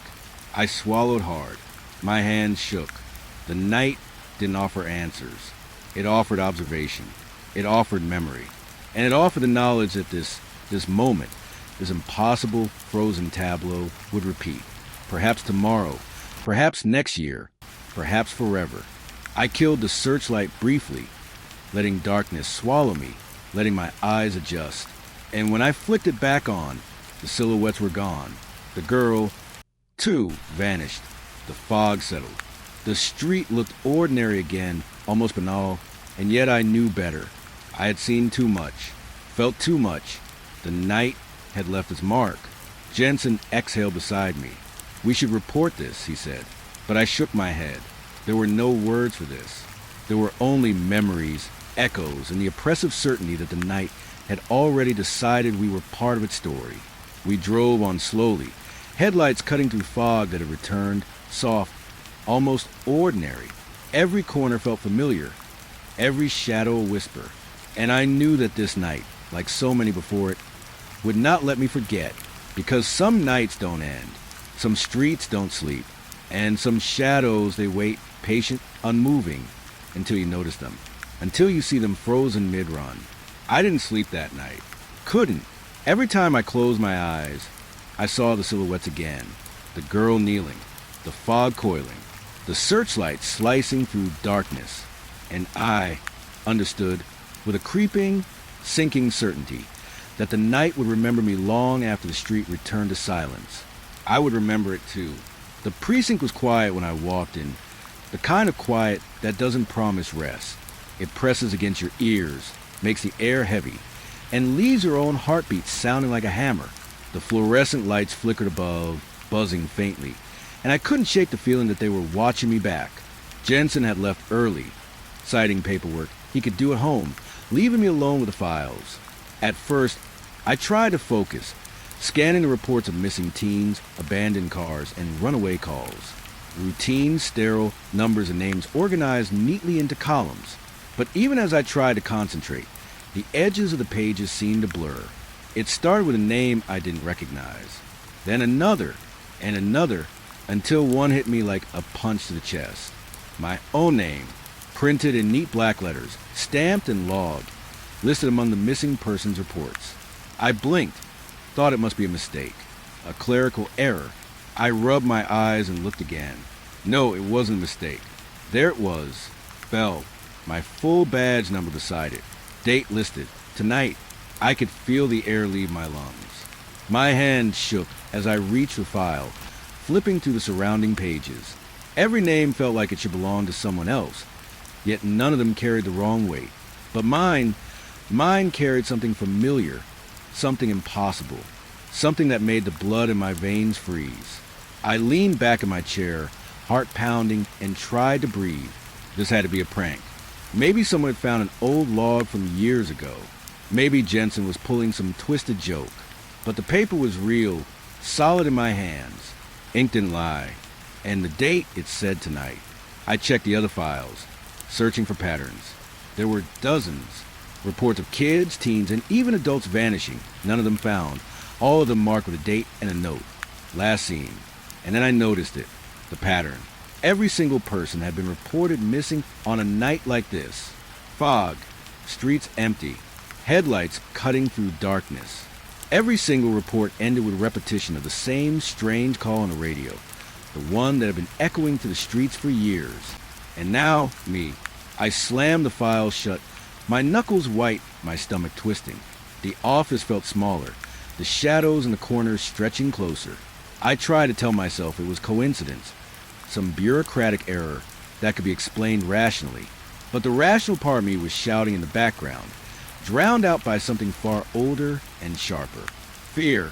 I walked to the bulletin board, the one where active cases were pinned with photos, notes, timelines. My eyes scanned the photos, missing teens, young men and women, all staring from the pins as if they knew I was coming. And then at the bottom of the board, a new pin, my face, from the department's official badge photo, laminated and neatly attached. Bell. Status missing. I backed away. My pulse was a drum in my ears. I could feel the cold sweat creeping down my spine. My hands shook even as I gripped the edge of the desk. How was this possible? How could I be listed among the missing when I was standing here? Alive, talking, breathing, yet the paper didn't lie. And my badge felt suddenly heavier in my pocket, like it carried some warning I hadn't noticed before. I tried to call Jensen, but my phone refused to connect. Radio in the office was dead. Even the fluorescent lights flickered, pulsing as if they were breathing. The room wasn't empty anymore. It never had been. I could feel it pressing in, the same weight I felt on the streets, in the alleys, in the fog. Something patient, waiting, observing. I opened the file again, scanning every detail. Every note, every report, every scribbled remark pointed to one truth. The missing were not random. They were caught in a loop, a cycle that repeated, stretching across years, decades maybe, and now I had become part of it. I couldn't stop thinking of the alley, the frozen silhouettes, the girl kneeling in the fog, the searchlight cutting through darkness, the repeated radio calls, every echo, every whisper, every fear I had felt. It was all connected, and now it touched me directly. I sank into the chair, gripping the file as if it could anchor me to reality. I couldn't breathe properly, couldn't think straight. It was like looking into a mirror I didn't want to see, seeing a version of myself already gone, already trapped. I remember the night patrols, the streets empty, the fog thick and rolling, the way every call had repeated itself. Every shadow had stretched too long. Every echo had haunted me. And now, the reports confirmed it. I wasn't imagining it. I wasn't losing my mind. The night had claimed me, or at least claimed my name. I tried to close the file, push it away, but my fingers wouldn't obey.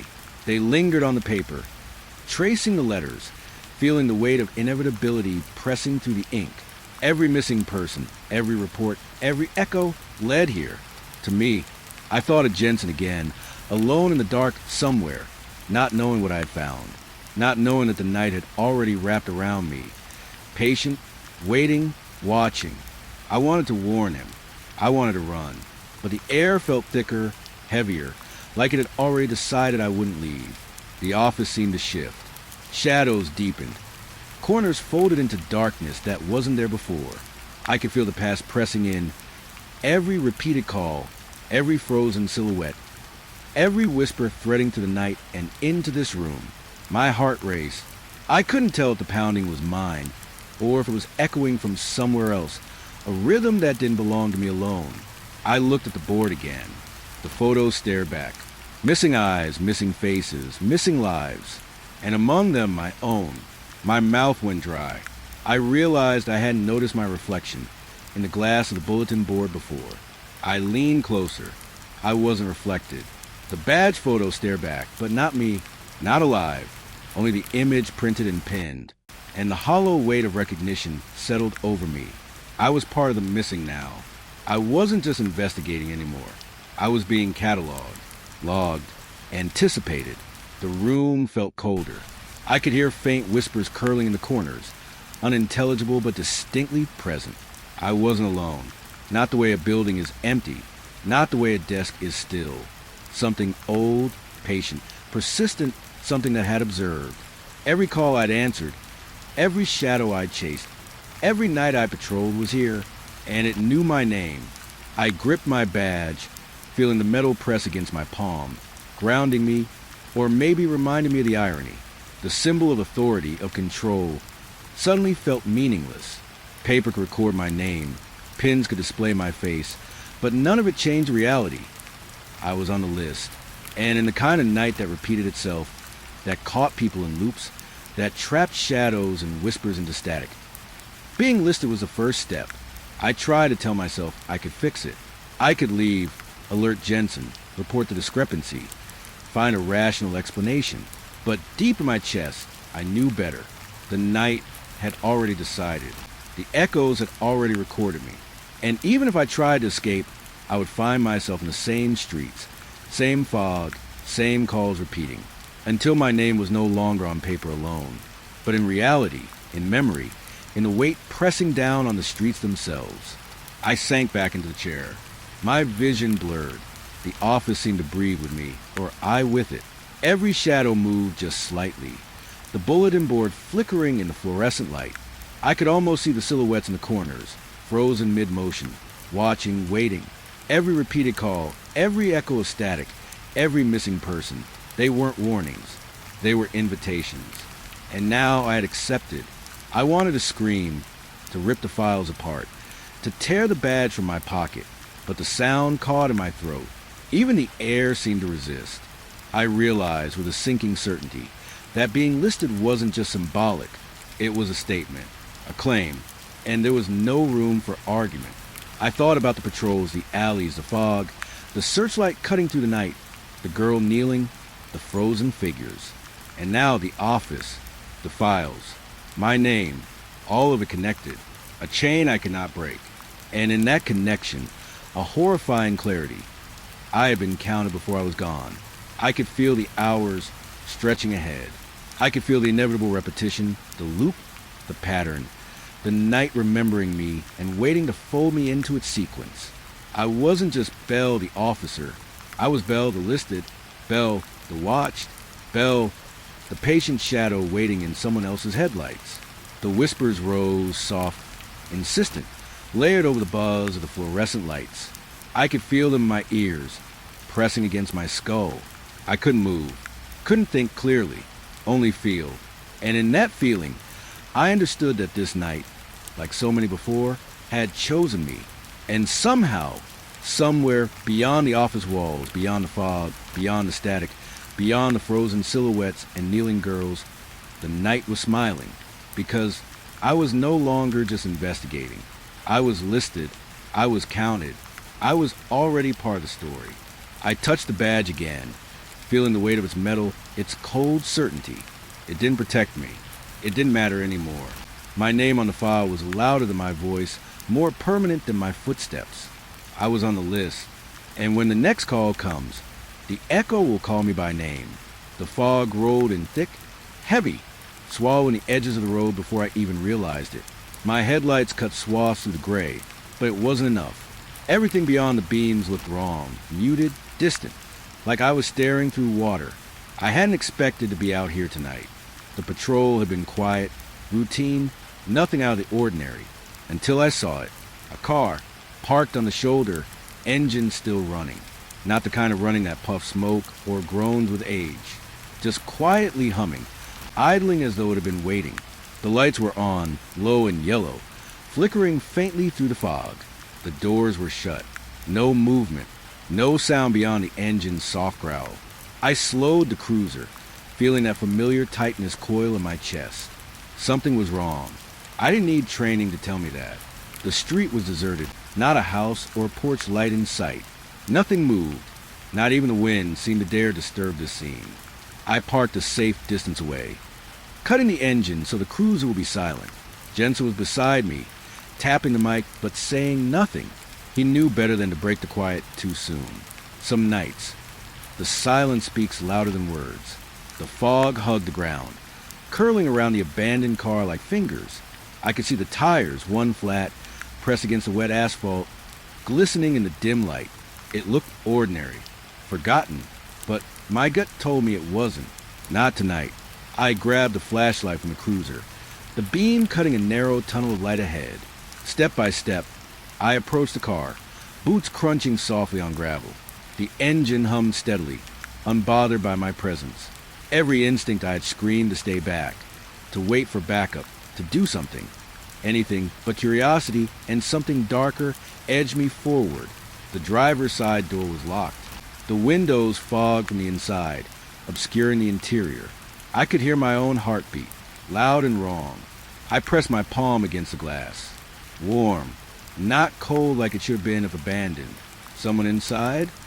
I whispered, mostly to myself. Jensen's shadow stretched beside me. I don't know, he muttered, voice low. We should wait. I shook my head. Waiting felt like losing control. Something about this car. It wasn't just abandoned. It was a trap, a marker, a message. The flat tire didn't feel like an accident. The engine running didn't feel random. Everything about it screamed purpose. I circled the car, flashlight scanning every angle. The back seat was empty. The trunk locked. Nothing visible in the rear window. But then I saw it, or thought I saw it, a movement, just barely, in the corner of the driver's seat. I froze, pulse hammering. It wasn't human, not exactly, but it was there, shifting just beneath perception. I blinked. The movement was gone. My stomach clenched. Rationally, I knew it could be the fog, the light playing tricks, but the memory of other nights, patrols, abandoned cars, shadows moving in ways they shouldn't, made my rationality feel shallow, dangerous. I tapped the window. Light rapped against glass, muffled by the fog. No answer. The engine continued to hum. The car seemed alive, patient, waiting for me to act. Then I saw the seatbelt buckle twitch, ever so slightly, as if someone or something had been there and moved just out of sight. My hand hovered near my gun, though I didn't want to draw it. Guns don't protect you for what moves in subtle spaces, what waits in silence. Bell! Jensen's voice broke the tension. He was leaning close, flashlight angled differently. Do you see that? I nodded, voice caught. Yeah, but my words faltered. I didn't know how to explain what I felt. The way the air seemed to bend, the way the fog clung closer around the car than it did anywhere else. It wasn't just a flat tire, wasn't just an abandoned engine. It was a presence, patient, watching, waiting. I reached for the door handle, hesitating. The metal was cold, unyielding, but something in me wanted to open it, to confront it, to see what or who was inside. The fog pressed against my face, cold and damp, and I imagined voices whispering just out of hearing. Names, warnings, please. The flashlight caught a reflection in the rear-view mirror. My own face, tense and pale, staring back. And then another reflection, faint behind mine, distorted. I jerked my hand back. Nothing. The fog had swallowed it. My pulse raced. Jensen was watching, silent. He didn't reach for the radio. He knew it wouldn't help. Not tonight. Some nights. The calls don't get answered. Not when the night itself decides who speaks and who doesn't. I circled the car again. Flashlight beam flicking over the hood, over the cracked tires, over the windshield. The interior remained empty, but I felt it, the undeniable weight of being watched. Not by a person, not by a shadow cast by light, but by the street itself, the fog itself, the night itself.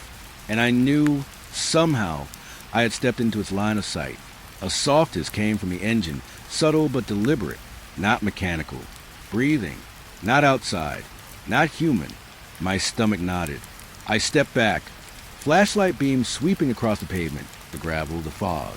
But there was nothing to see, only the car waiting, idling, flat tire pressed into the asphalt like a warning. I glanced at the windows again. The glass fogged slightly more, though the engine had been running steady, and in the condensation, faintly, letters seemed to form. My mind tricked me at first. Impossible, I told myself. Yet the shapes lingered for a heartbeat longer than they should. Shadows? Smears of fog? Or words meant for me alone? I couldn't tell. I swallowed hard, forcing air into my lungs. We should call it in, I said finally, voice tight. Jensen nodded, pulling out his radio. The static was louder than usual, sharp and buzzing. No response, just the hum of the engine and the fog curling over the pavement. I reached the cruiser door, wanting distance, wanting safety. My hand lingered on the handle. And that's when I noticed the tires again. One flat, but the others were perfect. Perfect. Too symmetrical.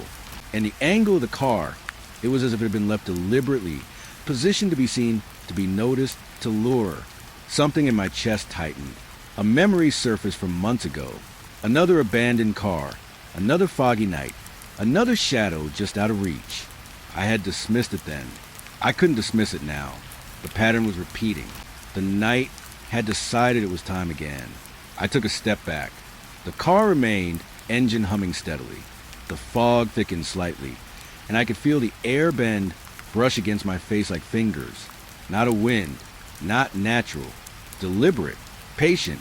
I could almost hear a voice, faint like the hiss of the engine, whispering just for me, "Don't leave." Or maybe it said, "Stay." I gripped my flashlight tighter, scanning for movement.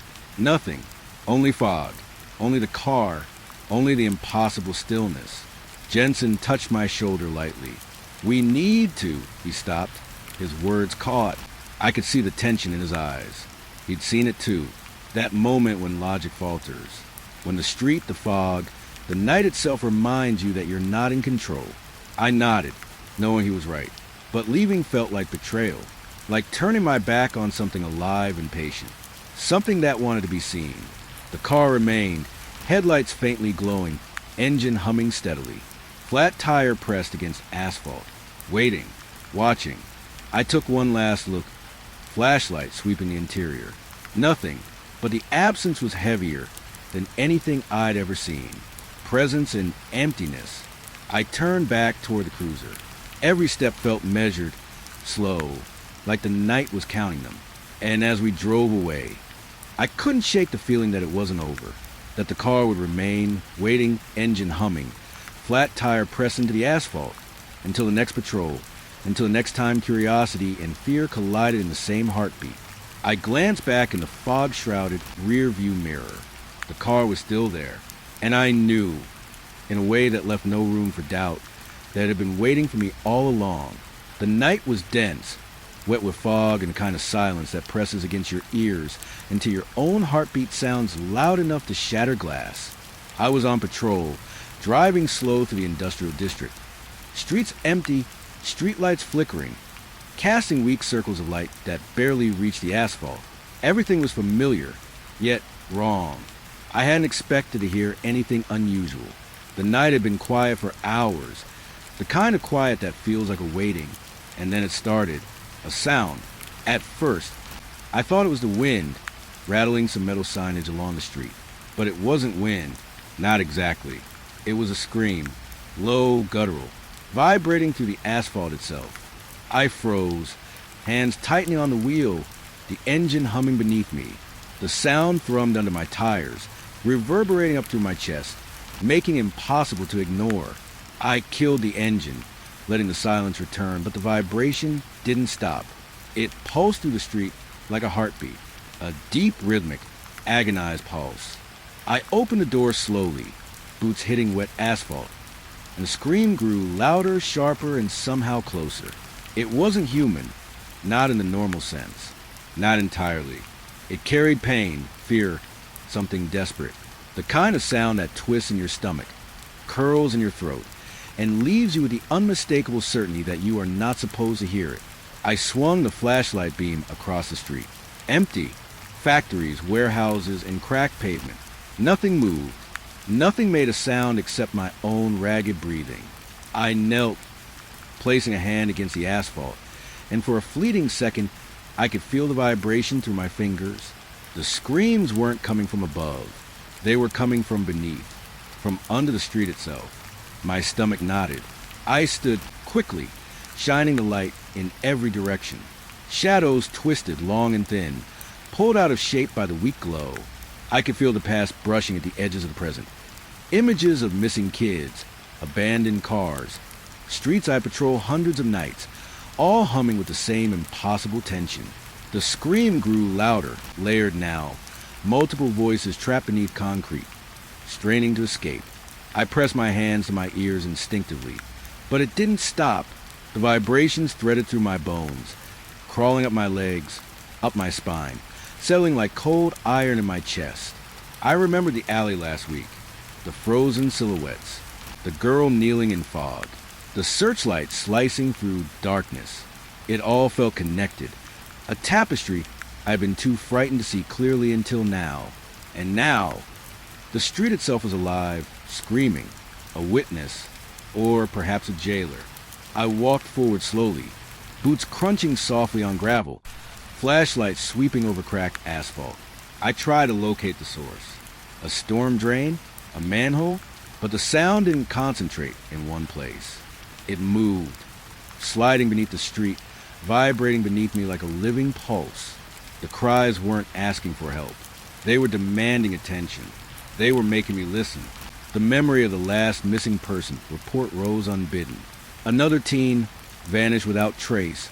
The street where they had last been seen, the exact one I was patrolling now. I hadn't realized until this moment how many incidents had occurred here, all woven together in patterns I've been too afraid to trace. Now it was undeniable. I was standing on top of something impossible, something patient, waiting. I leaned close to the ground, feeling the vibration under my palms. Faces flashed through my mind. Every missing child, every abandoned car, every scream I had dismissed as a prank or coincidence. And now the scream beneath my feet added another layer. My own name flickered briefly in the memory. Just like the others, Jensen. I muttered into the radio, voice trembling. Static. Nothing. I tried again, louder. Still nothing. The night had swallowed our connection. Even communication, even reason, felt fragile here. The scream shifted in tone, now carrying syllables I could almost recognize. Words distorted, unformed, urgent. I pressed my palms harder against the asphalt. It was warm, almost too warm, like something was alive, breathing beneath it, struggling to get out. I thought of my own patrols, the empty streets, the fog thickening over the city, the memory of the flat tire car surface, the abandoned engine running, waiting. Every small anomaly that had whispered of something beyond comprehension now made sense together. The night didn't just contain anomalies, it contained the impossible. And tonight I was part of it. The vibration moved beneath me, subtle at first, then stronger.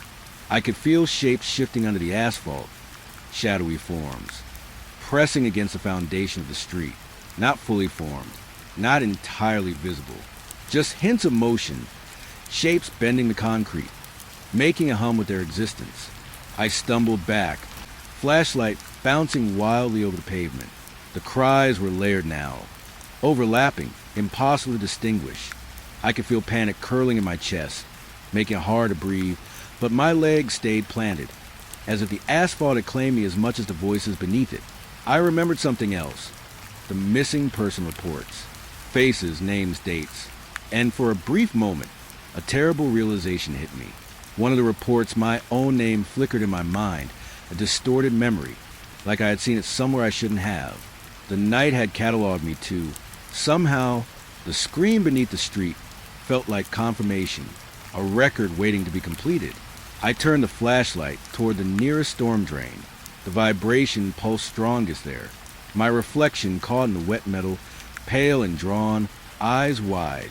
I could almost see shapes moving beneath the grates. Hands, feet, faces.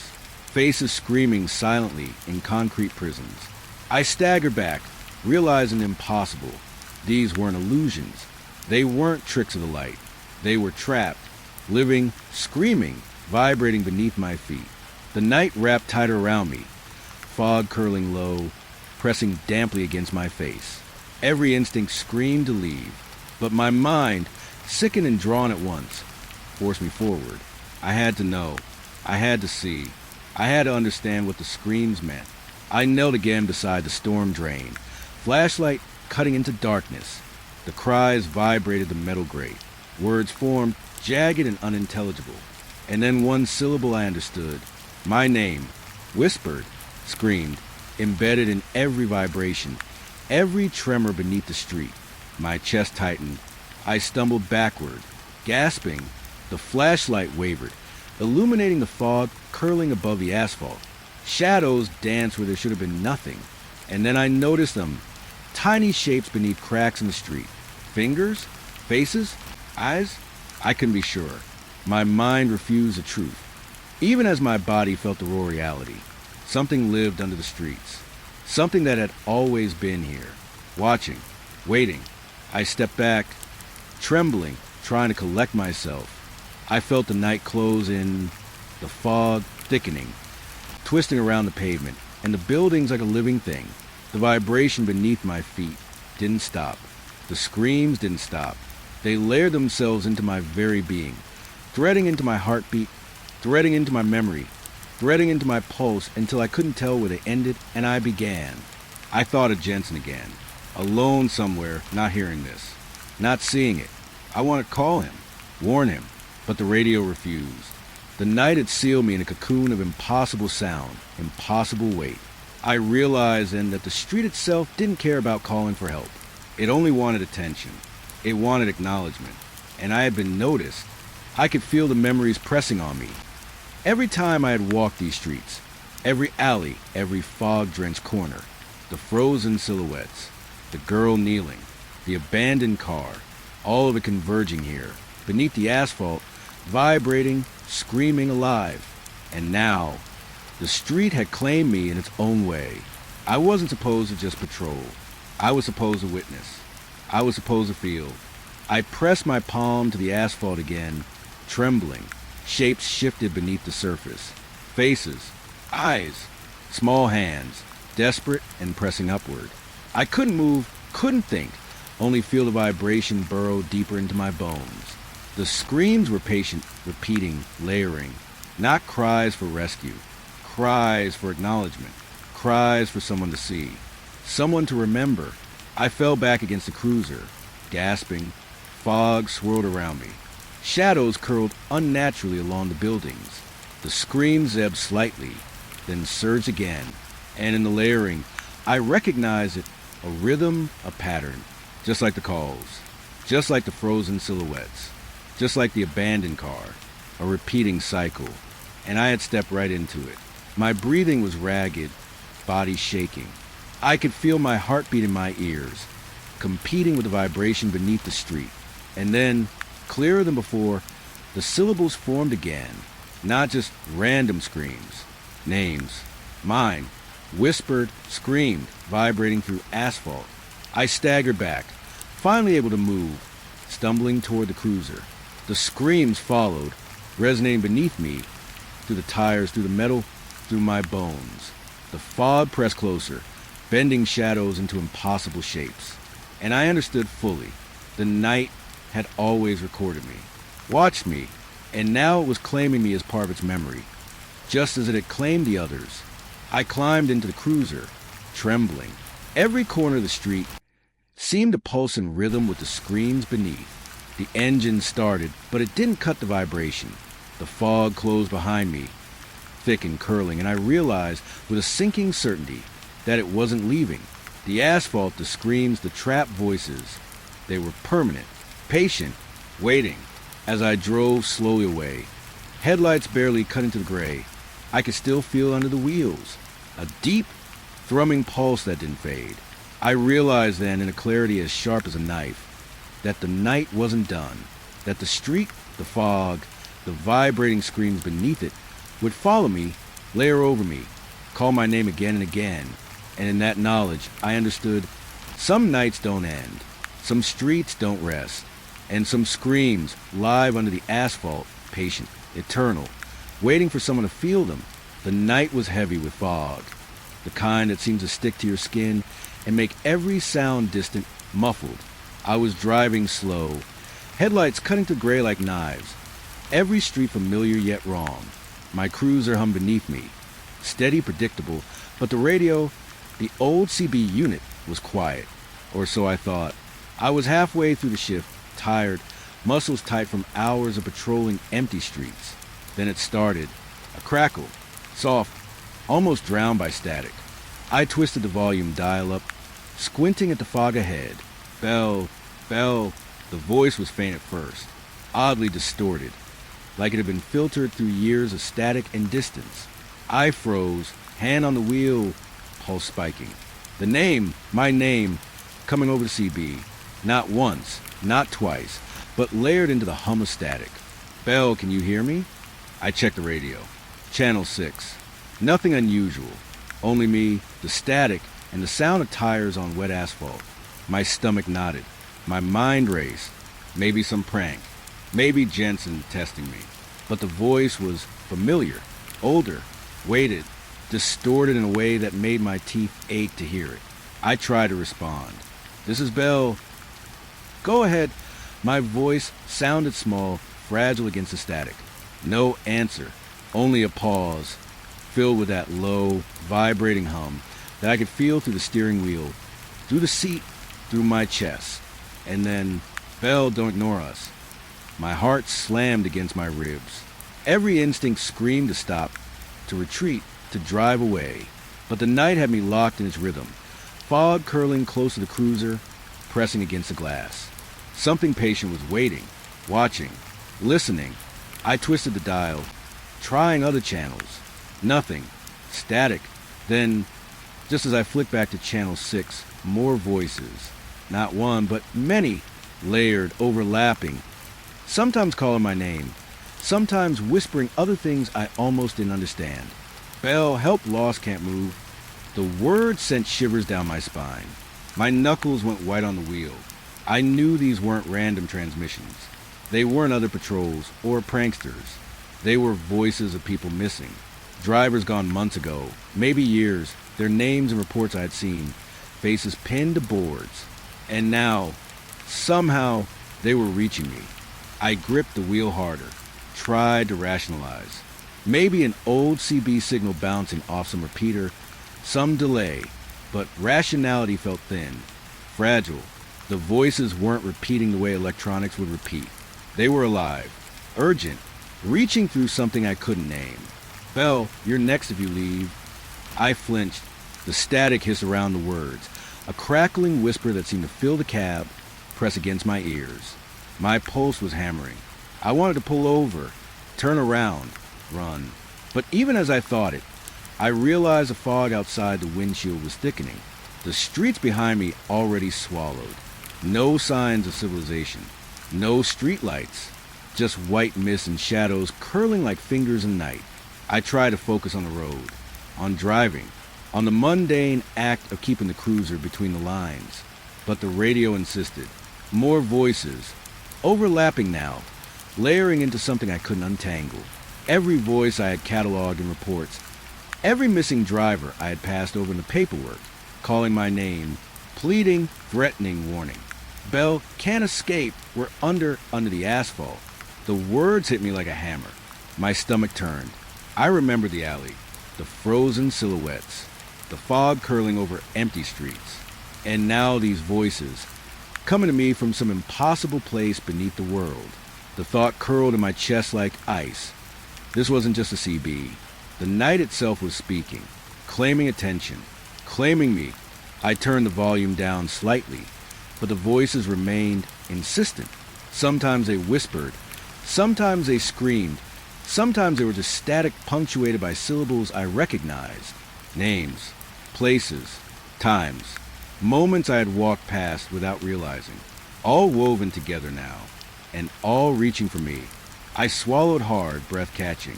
I wanted to call Jensen, wanted to radio it in, report interference, signal an emergency, but the CB unit refused to cooperate. The static thickened, pressing into the cab, vibrating through the seat and steering column. And still the voices called. Bell, don't stop, we're still here, waiting. I could feel my hands trembling, the wheel slippery under my grip, the fog pressed against the windshield, thick and low. Every shadow along the curb twisted, elongated, bending in ways the street couldn't allow. I felt the familiar sinking sensation, the weight pressing on my chest. The night was watching, and it had already decided I was listening. I remember the last time I'd felt this. The abandoned car, flat tire, engine running. The street vibrating beneath me. The screaming beneath the asphalt. Every incident connected like threads of a single pattern I had been blind to. And now the voices on the CB were another layer of the same story. Another warning. Another lure. Bell, join us, you know the way? The words were slow, deliberate, curling through the static like smoke. My mind stumbled over them, trying to dismiss them as hallucination. But the fear in my gut, the unnatural stillness of the streets, the way the fog clung to the cruiser, none of it felt imagined. This was real as my pulse hammering, as real as the names I recognized among the missing. I tried to think, logic, rational explanation, repeaters, crosstalk, prank calls, but nothing in my training, nothing in reason, could explain the way the voices layered, overlapped, harmonized, and static, all calling my name, all warning me, all waiting. The volume crept back into my consciousness as a low hum beneath my ribs. My own reflection stared at me in the side mirror, pale and drawn. Behind it, I thought I saw movement, shadowed shapes, bending around corners, just out of focus. I blinked, and it was gone, but the voice remained relentless, patient. Bell followed, don't fight, under the asphalt. The words froze me, cold iron in my chest. I remembered every report I'd filed, every name I had seen pinned to boards, every missing driver I had passed over in quiet acknowledgement. And now I understood. The night had its memory, and it had found me.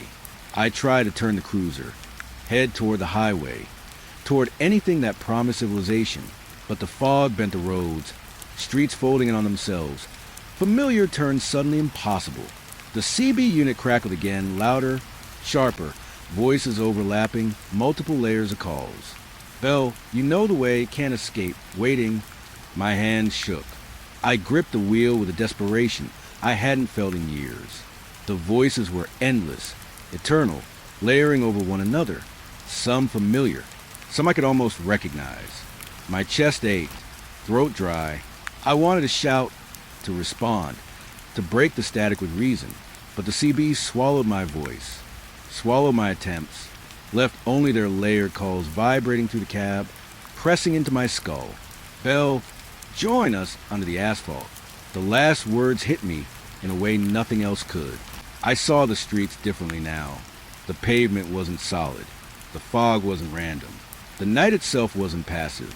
Every missing driver, every vanished soul, every report I had cataloged existed under the street, beneath the asphalt, alive in some impossible, patient way. And now the CB was the bridge. The voices were reaching out, naming me, waiting. I gripped the wheel until my knuckles bled. I tried to rationalize again. The CB, the fog, the voices, it could all be technical. Radio feedback, delay, hallucination. But every fiber of my body told me otherwise. The night remembered. It cataloged. It observed. And it had already noticed me. I remember the girl kneeling in the fog, frozen mid-motion, the flat tire car engine humming, the vibration beneath my feet on empty streets. And now the voices, they were all the same. Echoes, repeating patterns, warnings. And I was the latest participant, the latest witness. I could feel my pulse in my ears, competing with the static. Every instinct screamed to drive, to escape, to leave the city, the streets, the fog. But the CB insisted, layering voices on top of one another. Names I had seen in reports, faces I had recognized in files, calling my name, pleading, threatening, waiting. Bell, don't fight, you're already here. I realized I couldn't leave. Not yet, not without acknowledging it. The night had woven me into its pattern, into the voices, into the streets, into the fog and asphalt. Every attempt at reason, at movement, at escape, futile. I turned the wheel slowly, carefully, letting the cruiser drift along the street. The voices layered, overlapping, thickening in static. The fog pressed closer, curling like living smoke around the cab.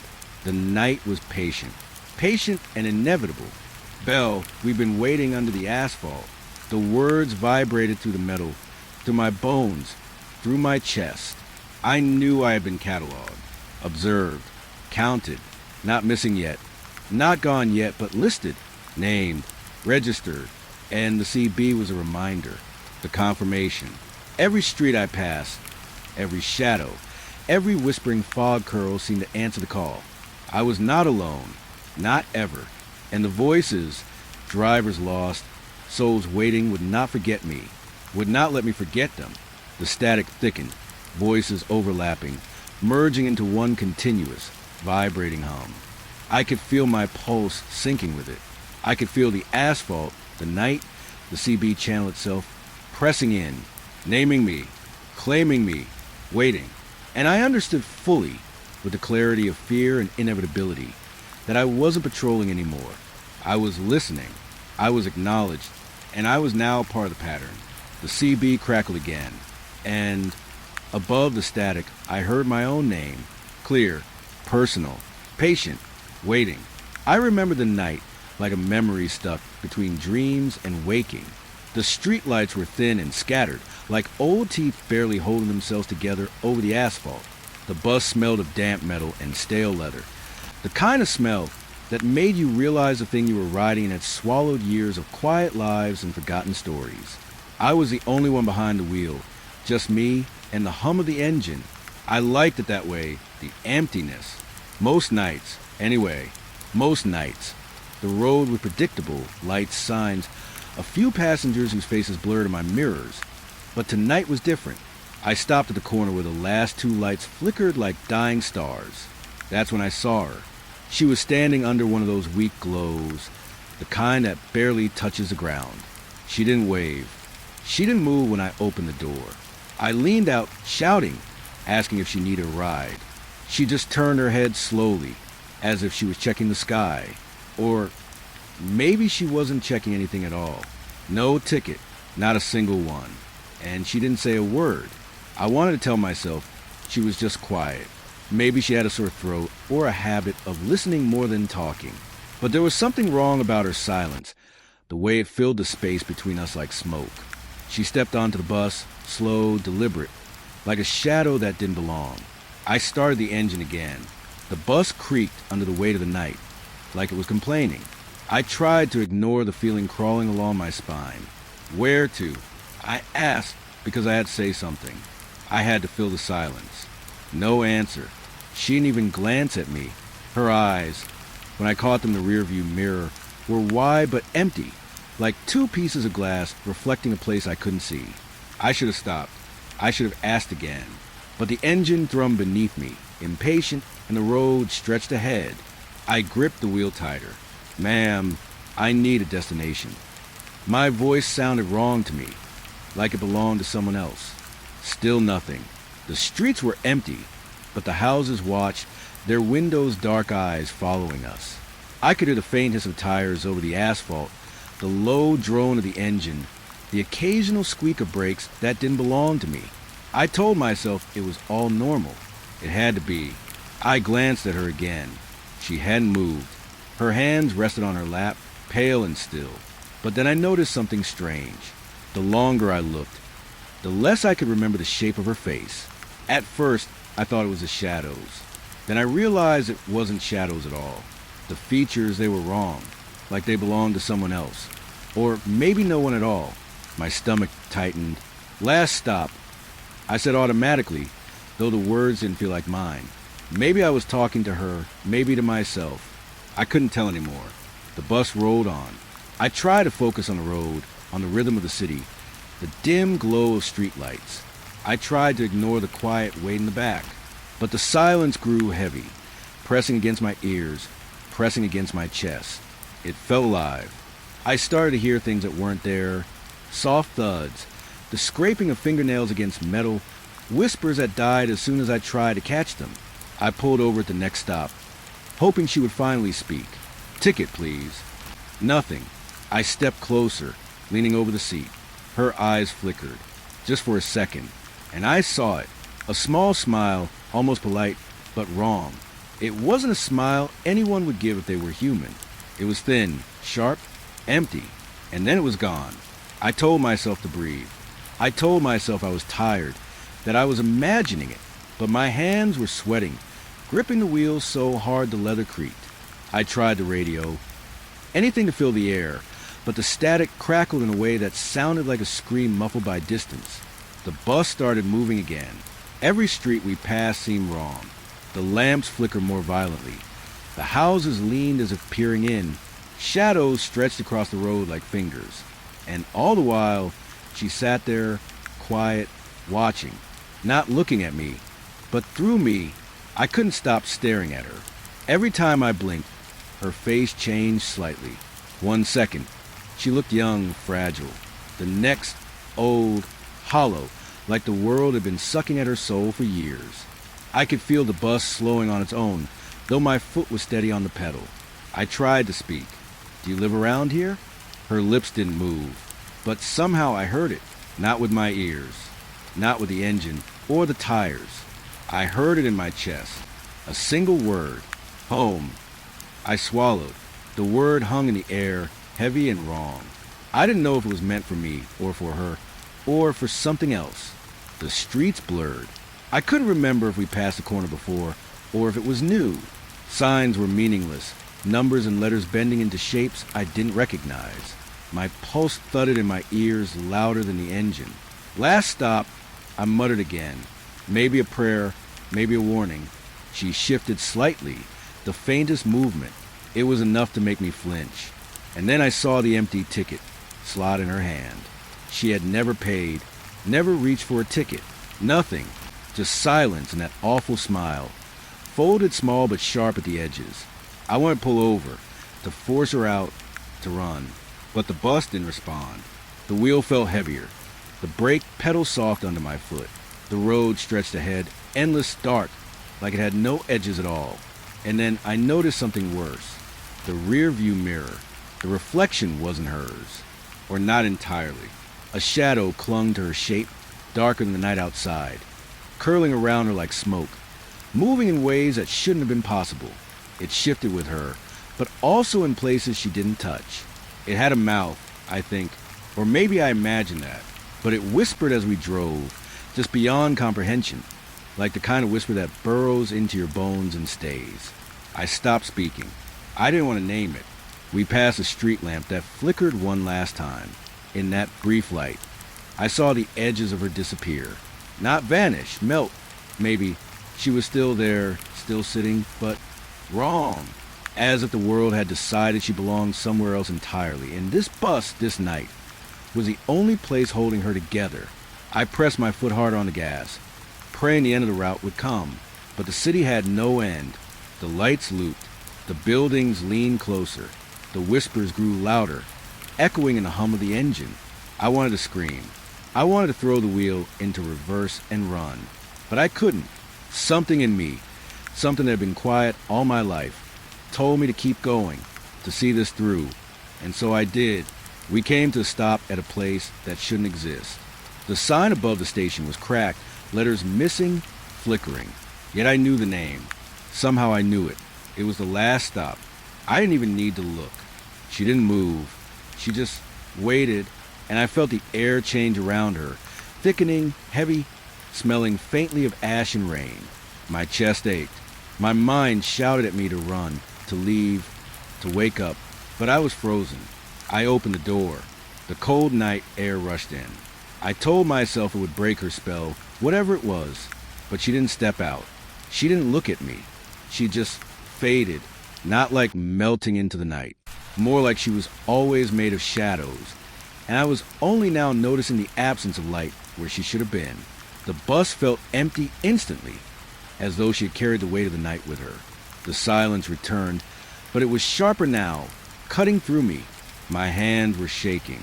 My breath came in short, ragged pulls. I sat there a long time, staring at the empty seat, the dim reflection in the mirror, the road stretching endlessly into nothing. The world outside went on, oblivious, and yet I knew it had changed. I knew that somewhere in the cracks of my mind, she was still there, watching, waiting, silent, and I knew that I would never take another last stop without thinking of her. I woke to the hum of the engine like I always did, but something was different. The bus felt heavy, not with passengers, not yet, but with anticipation, like the road itself was holding its breath. I rubbed my eyes, staring at the rear-view mirror, and there she was, sitting in the back seat, pale, silent, her eyes fixed somewhere beyond the walls of the bus. I didn't move. I didn't have to. She had a way of making stillness feel like motion, of making the ordinary feel wrong. The route started slow, almost lazily, like the city itself was tired. The streetlights flickered and hummed, the same yellow as the night before, but sharper somehow, harsher. I picked up the first passengers without thought. A man in a gray coat, his scarf tied around his neck, eyes darting nervously to his phone. A mother with a stroller, a little girl tucked in, thumb in her mouth, staring at nothing. They spoke quietly, murmurs that I hardly caught, their tickets clutched in hands that trembled without reason. Everything felt normal, but the moment I glanced in the mirror, I saw the first sign. The man in the gray coat wasn't looking down at his phone anymore. He was staring at me, pale lips parted, and then he wasn't there. At first, I thought it was a trick of the light. Maybe the city had shifted shadows just right. But then the mother and child vanished the same way. One blink, one turn of the wheel, and the seats behind me were empty. The quiet returned, but heavier this time. Thicker. I swallowed, my throat tight, and tried to convince myself it was a mistake. Maybe I had imagined their faces. Maybe I had fallen asleep for a moment, but her eyes were still on me, fixed and unwavering. She didn't flinch. She didn't move. She was always there, and yet I felt like she was somewhere else, too. The bus rolled on, and I kept checking the mirrors. Every reflective surface showed the same truth. Empty seats. No one else remained. Not a soul. Just her. I told myself to breathe. It's fine. I muttered under my breath, gripping the wheel. Just one passenger left. That's all. But my voice sounded wrong to me. Hollow. Unfamiliar. As though I were listening to someone else. The lights along the street started to blur. Street lamps bent sideways in my vision, and I caught glimpses of movement outside that didn't belong. Shadows crawling along walls, stretching over corners before snapping back to stillness. I blinked and they were gone. My pulse thudded in my ears louder than the engine. She shifted in the back seat. Not much, just a slight movement, a tilt of her head, but it was enough to make the hairs on my arms rise. "Are you okay?" I asked, though I wasn't sure I wanted an answer. Nothing, not a word, not even a glance in my direction. Just that smile. Thin, small, impossible to forget. I tried to focus on the road, telling myself that maybe it was only me, that maybe I had lost track of reality somewhere between the lights and the engine hum. But the bus had grown colder, and the air felt thicker, heavier. My chest ached with every breath. And the mirrors began to reflect more than just the bus interior. At first, it was subtle. Shadows curling behind empty seats. Faces that weren't there. And then it became clearer. Shapes that belonged to nothing. Or maybe to everyone. Faces that screamed in silence. Mouths opening and closing with no sound. Hands reaching through chairs that weren't there. And always, always her, in the back seat, watching. I tried to speed up, tried to tell myself if I drove faster, it would all make sense, it would end, but the road twisted unnaturally, bending where it shouldn't. Familiar streets looped into unfamiliar ones. Signs warped into letters I couldn't read. The city itself had become something else. I gripped the wheel tighter. This isn't real. It can't be real, I whispered. Her eyes flicked toward me then. Just a quick glance. But in that moment, I felt exposed, as though she could see every memory, every fear, every regret I had buried under years of driving the same route, night after night. I thought of my mother waiting at home, of the apartment with its dim light and peeling wallpaper. I thought of the dreams I used to have, the ones I had stopped remembering, and I felt a cold dread settle deep in my stomach. Another blink, and the rear view mirror showed something I couldn't unsee. My own reflection was there, but wrong. My eyes too wide, my mouth slightly open, lips curling into a shape I hadn't made. And behind me, in that distorted reflection, she leaned closer impossibly, stretching her shadow toward me like smoke reaching across a fire. I slammed my hands on the wheel. The bus shuddered, tires screeching softly against the asphalt. My heart raced. My mind screamed. I wanted to turn, to run, to wake up, but there was nowhere to go. I tried the radio, searching for anything to anchor me to reality, but it spat only static. The static grew louder, forming a rhythm like footsteps, soft and deliberate, pacing in time with my pulse. I pressed buttons, twisted knobs, but the sound never changed. Then came the whispers, faint at first, just at the edge of hearing, like leaves brushing against glass. And then louder, impossible to ignore, words curling into the hum of the engine. They didn't make sense. Names, places, fragments of sentences, memories that weren't mine, bleeding into my mind. And yet, through it all, a single thought remained clear. She had brought this with her. She was the center of it. She always had been. I spoke, voice shaking. Who were you? No answer. Just that impossible smile. The kind that belongs to someone who knows everything, and yet nothing at all. The bus slowed, though my foot was steady on the pedal. The lights outside flickered violently, and then the air, it shifted, thickened, almost pressing against my skin. The temperature dropped, and I could see my breath curling in small, desperate clouds. I glanced again in the mirrors, and then I realized they were vanishing too, not just the passengers.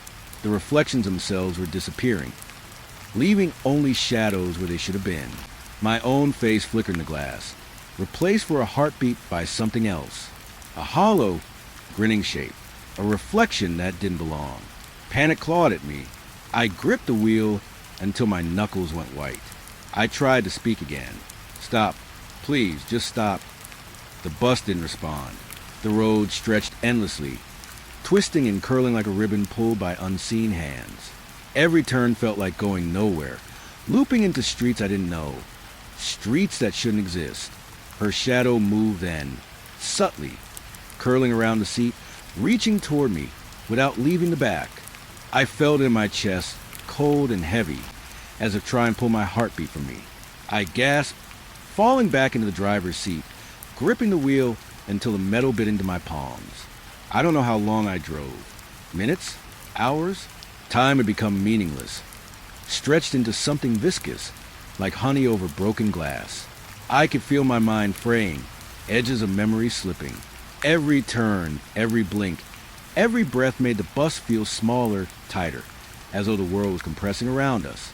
And all the while, she sat in the back, unchanged, silent, watching, waiting. Finally, in a moment I didn't see coming, the city gave way. The streets ended in darkness, a thick, suffocating black that swallowed the lights and the hum of the engine. The tires made no sound. The mirrors reflected only her, and I could see, in that empty glass, the truth of it. I wasn't alone, never alone. I had never been alone. The weight in my chest became unbearable. I pressed my hands to my eyes, willing the vision to end. And when I opened them again, the bus was empty. No seats, no passengers, not even her. The darkness had claimed everything, except the back seat. There she was, small, pale, smiling that impossible smile. And in that smile I felt it. Everything I had feared, every story I had told myself about the world, about life, about reality. It was a lie. She was the only truth. And the only way to move forward was to sit there, silent, staring, waiting. I don't know how long I sat there. Engine off, bus still. The city outside didn't exist. Time didn't exist. Only her. Only that smile. And in that moment, I understood something terrible. Something unavoidable. She wasn't just a passenger. She was the backseat itself. The silence. The waiting. The dark.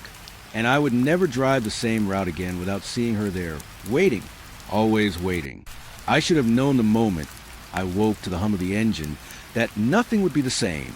The bus smelled of old leather, diesel, and the faint metallic tang of fear. The night outside pressed against the windows, thick and unyielding. I looked in the rear-view mirror, half expecting her to be gone, but she was still there, silent, watching, smiling that small, impossible smile that pressed against the edges of my sanity. I thought if I just drove, the loop would end. If I kept to the route, everything would snap back into place, and I'd wake up at the terminal like it was supposed to be. But I had already learned some promises the world makes aren't real. The first signs came when I realized the streets were repeating. I passed a corner I knew, a shop I swore I had seen minutes ago, and yet the sign was cracked in the exact same way as before. The same flickering light, the The same faded posters curling off the wall. My pulse quickened. I told myself it was a memory glitch. Tired eyes. Exhaustion. I told myself everything I was seeing was real. But it wasn't. Not anymore. Passengers had vanished. The first night it happened, I thought it was strange, unsettling, but maybe accidental. Tonight, though, there were no passengers to vanish. Only her. Only the back seat. Only that impossible, knowing smile. I gripped the wheel tighter, trying to focus on the route. I tried to name the streets, landmarks, anything familiar. But the more I drove, the less I knew. Every turn led to another street that was the same as the last. Every light the same weak yellow. I felt my stomach twist into knots, a slow, tightening coil of dread that wrapped around my spine and refused to let go. Where am I going? I whispered, though the words sounded wrong in my mouth. Hollow, even to me. Her eyes caught mine in the rearview mirror, and the weight of them pressed into my chest. Not anger, not malice, just knowing. The kind of knowing that belongs to someone who has been waiting for you longer than time should allow. Longer than anything should allow. I remember my first night driving this route, years ago. The hum of the engine, the comfort routine, the small towns I passed without thinking, faces on the street, the smell of fried food from late-night diners, the bright lights of the terminal at the end. Those memories felt like ghosts now, fragments I could no longer trust. The bus rolled on, tires whispering against the asphalt like fingernails scraping glass. I tried to follow the signs, the familiar markings that should have guided me to the terminal, but they all twisted. Letters melted into shapes I couldn't read. Numbers became symbols I couldn't decipher. And always, the city bent itself around her presence in the back seat. I tried to stop, to pull over, to turn the engine off and step out. But the bus had other plans. The wheel resisted. The brakes softened under my foot, and the accelerator seemed fused to my leg. I was trapped, caught in a vehicle that obeyed only the night and her. I thought of calling someone, anyone, but my phone had no signal, no lights, only darkness pressing against me from every angle. I couldn't even hear the city anymore. No cars, no voices, only the hum of the engine and the quiet weight of her presence behind me. Minutes became hours, or maybe days. Time lost meaning. The streetlights flickered, bent, and disappeared into long streaks of yellow that bled into the dark. Shadows curled along the walls, following the bus with slow patience. And always her eyes, watching, knowing, waiting. I tried to imagine the terminal. The concrete building with its bright, fluorescent lights. The small office with its ticking clock. The smell of coffee and cleaning detergent. I remembered walking the bathroom there. The feel of tile under my shoes. I remembered passengers gathering at the stops, waiting, talking, laughing, cursing at late buses. It all felt impossibly distant. And yet, the more I remembered, the less it mattered. The terminal didn't exist here. Not for me. Not anymore. I started seeing things in the mirrors that weren't there. Faces pressed against the glass, pale and silent. Hands, thin and clawed, reaching through reflections that should have been empty. Sometimes I swore I saw my own face staring back, twisted and grinning, lips stretching too wide, eyes too bright. But every time I blinked, it was gone. Only her remained. Only the back seat. Only that quiet, watching smile. I wondered if this was how it had always been. If every driver before me had seen her. If every bus had ever looped endlessly, silently, trapped in the same city that bent around her presence. I imagined 100, 1,000 drivers, each staring at the back seat, each listening to whispers and the hum of the engine, each slowly losing themselves to the streets that never ended. I tried to speak to her. Why? Why me?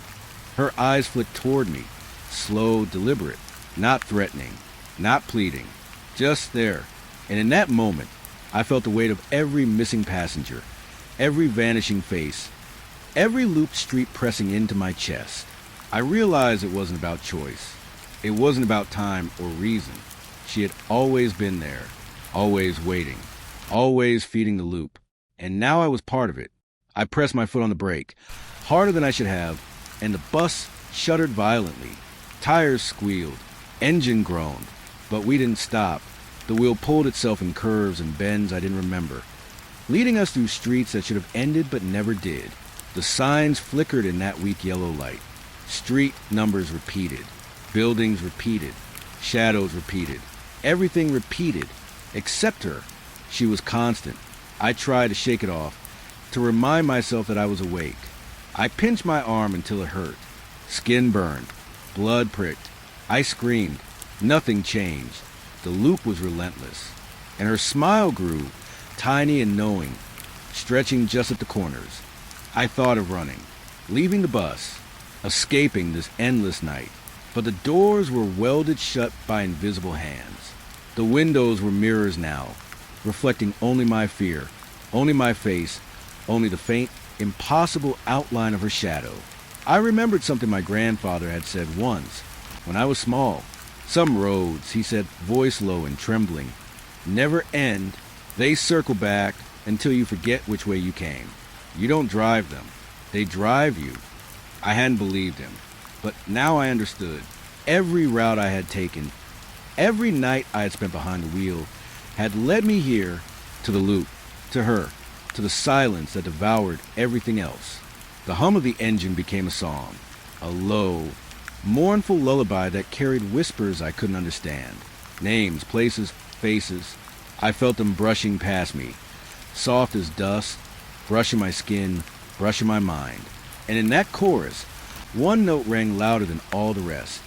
Hers, the constant, the watcher, the reason the streets bent and the bus never ended. I tried to remember the first night I picked her up, the empty streets, the pale face, the thin smile, and I realized I had always known.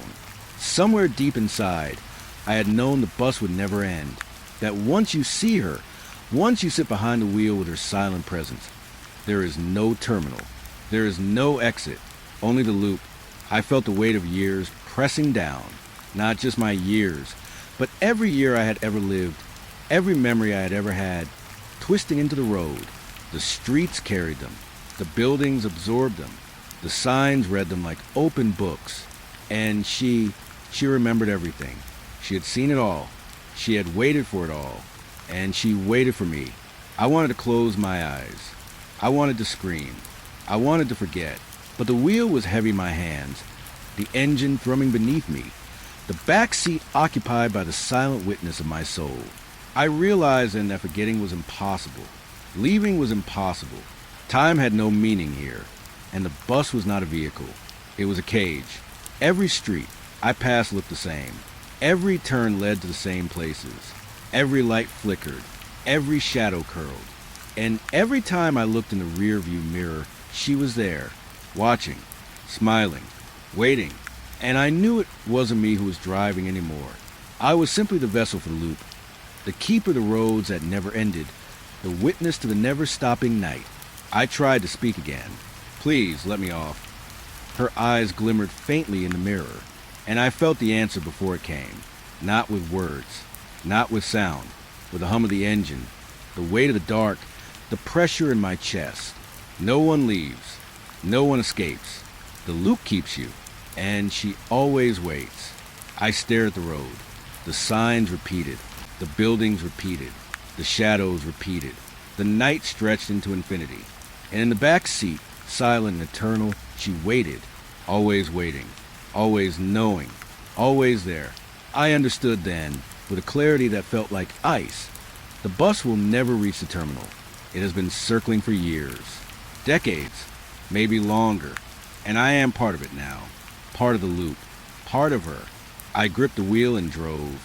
The city stretched endlessly, and behind me, in the back seat, her smile waited,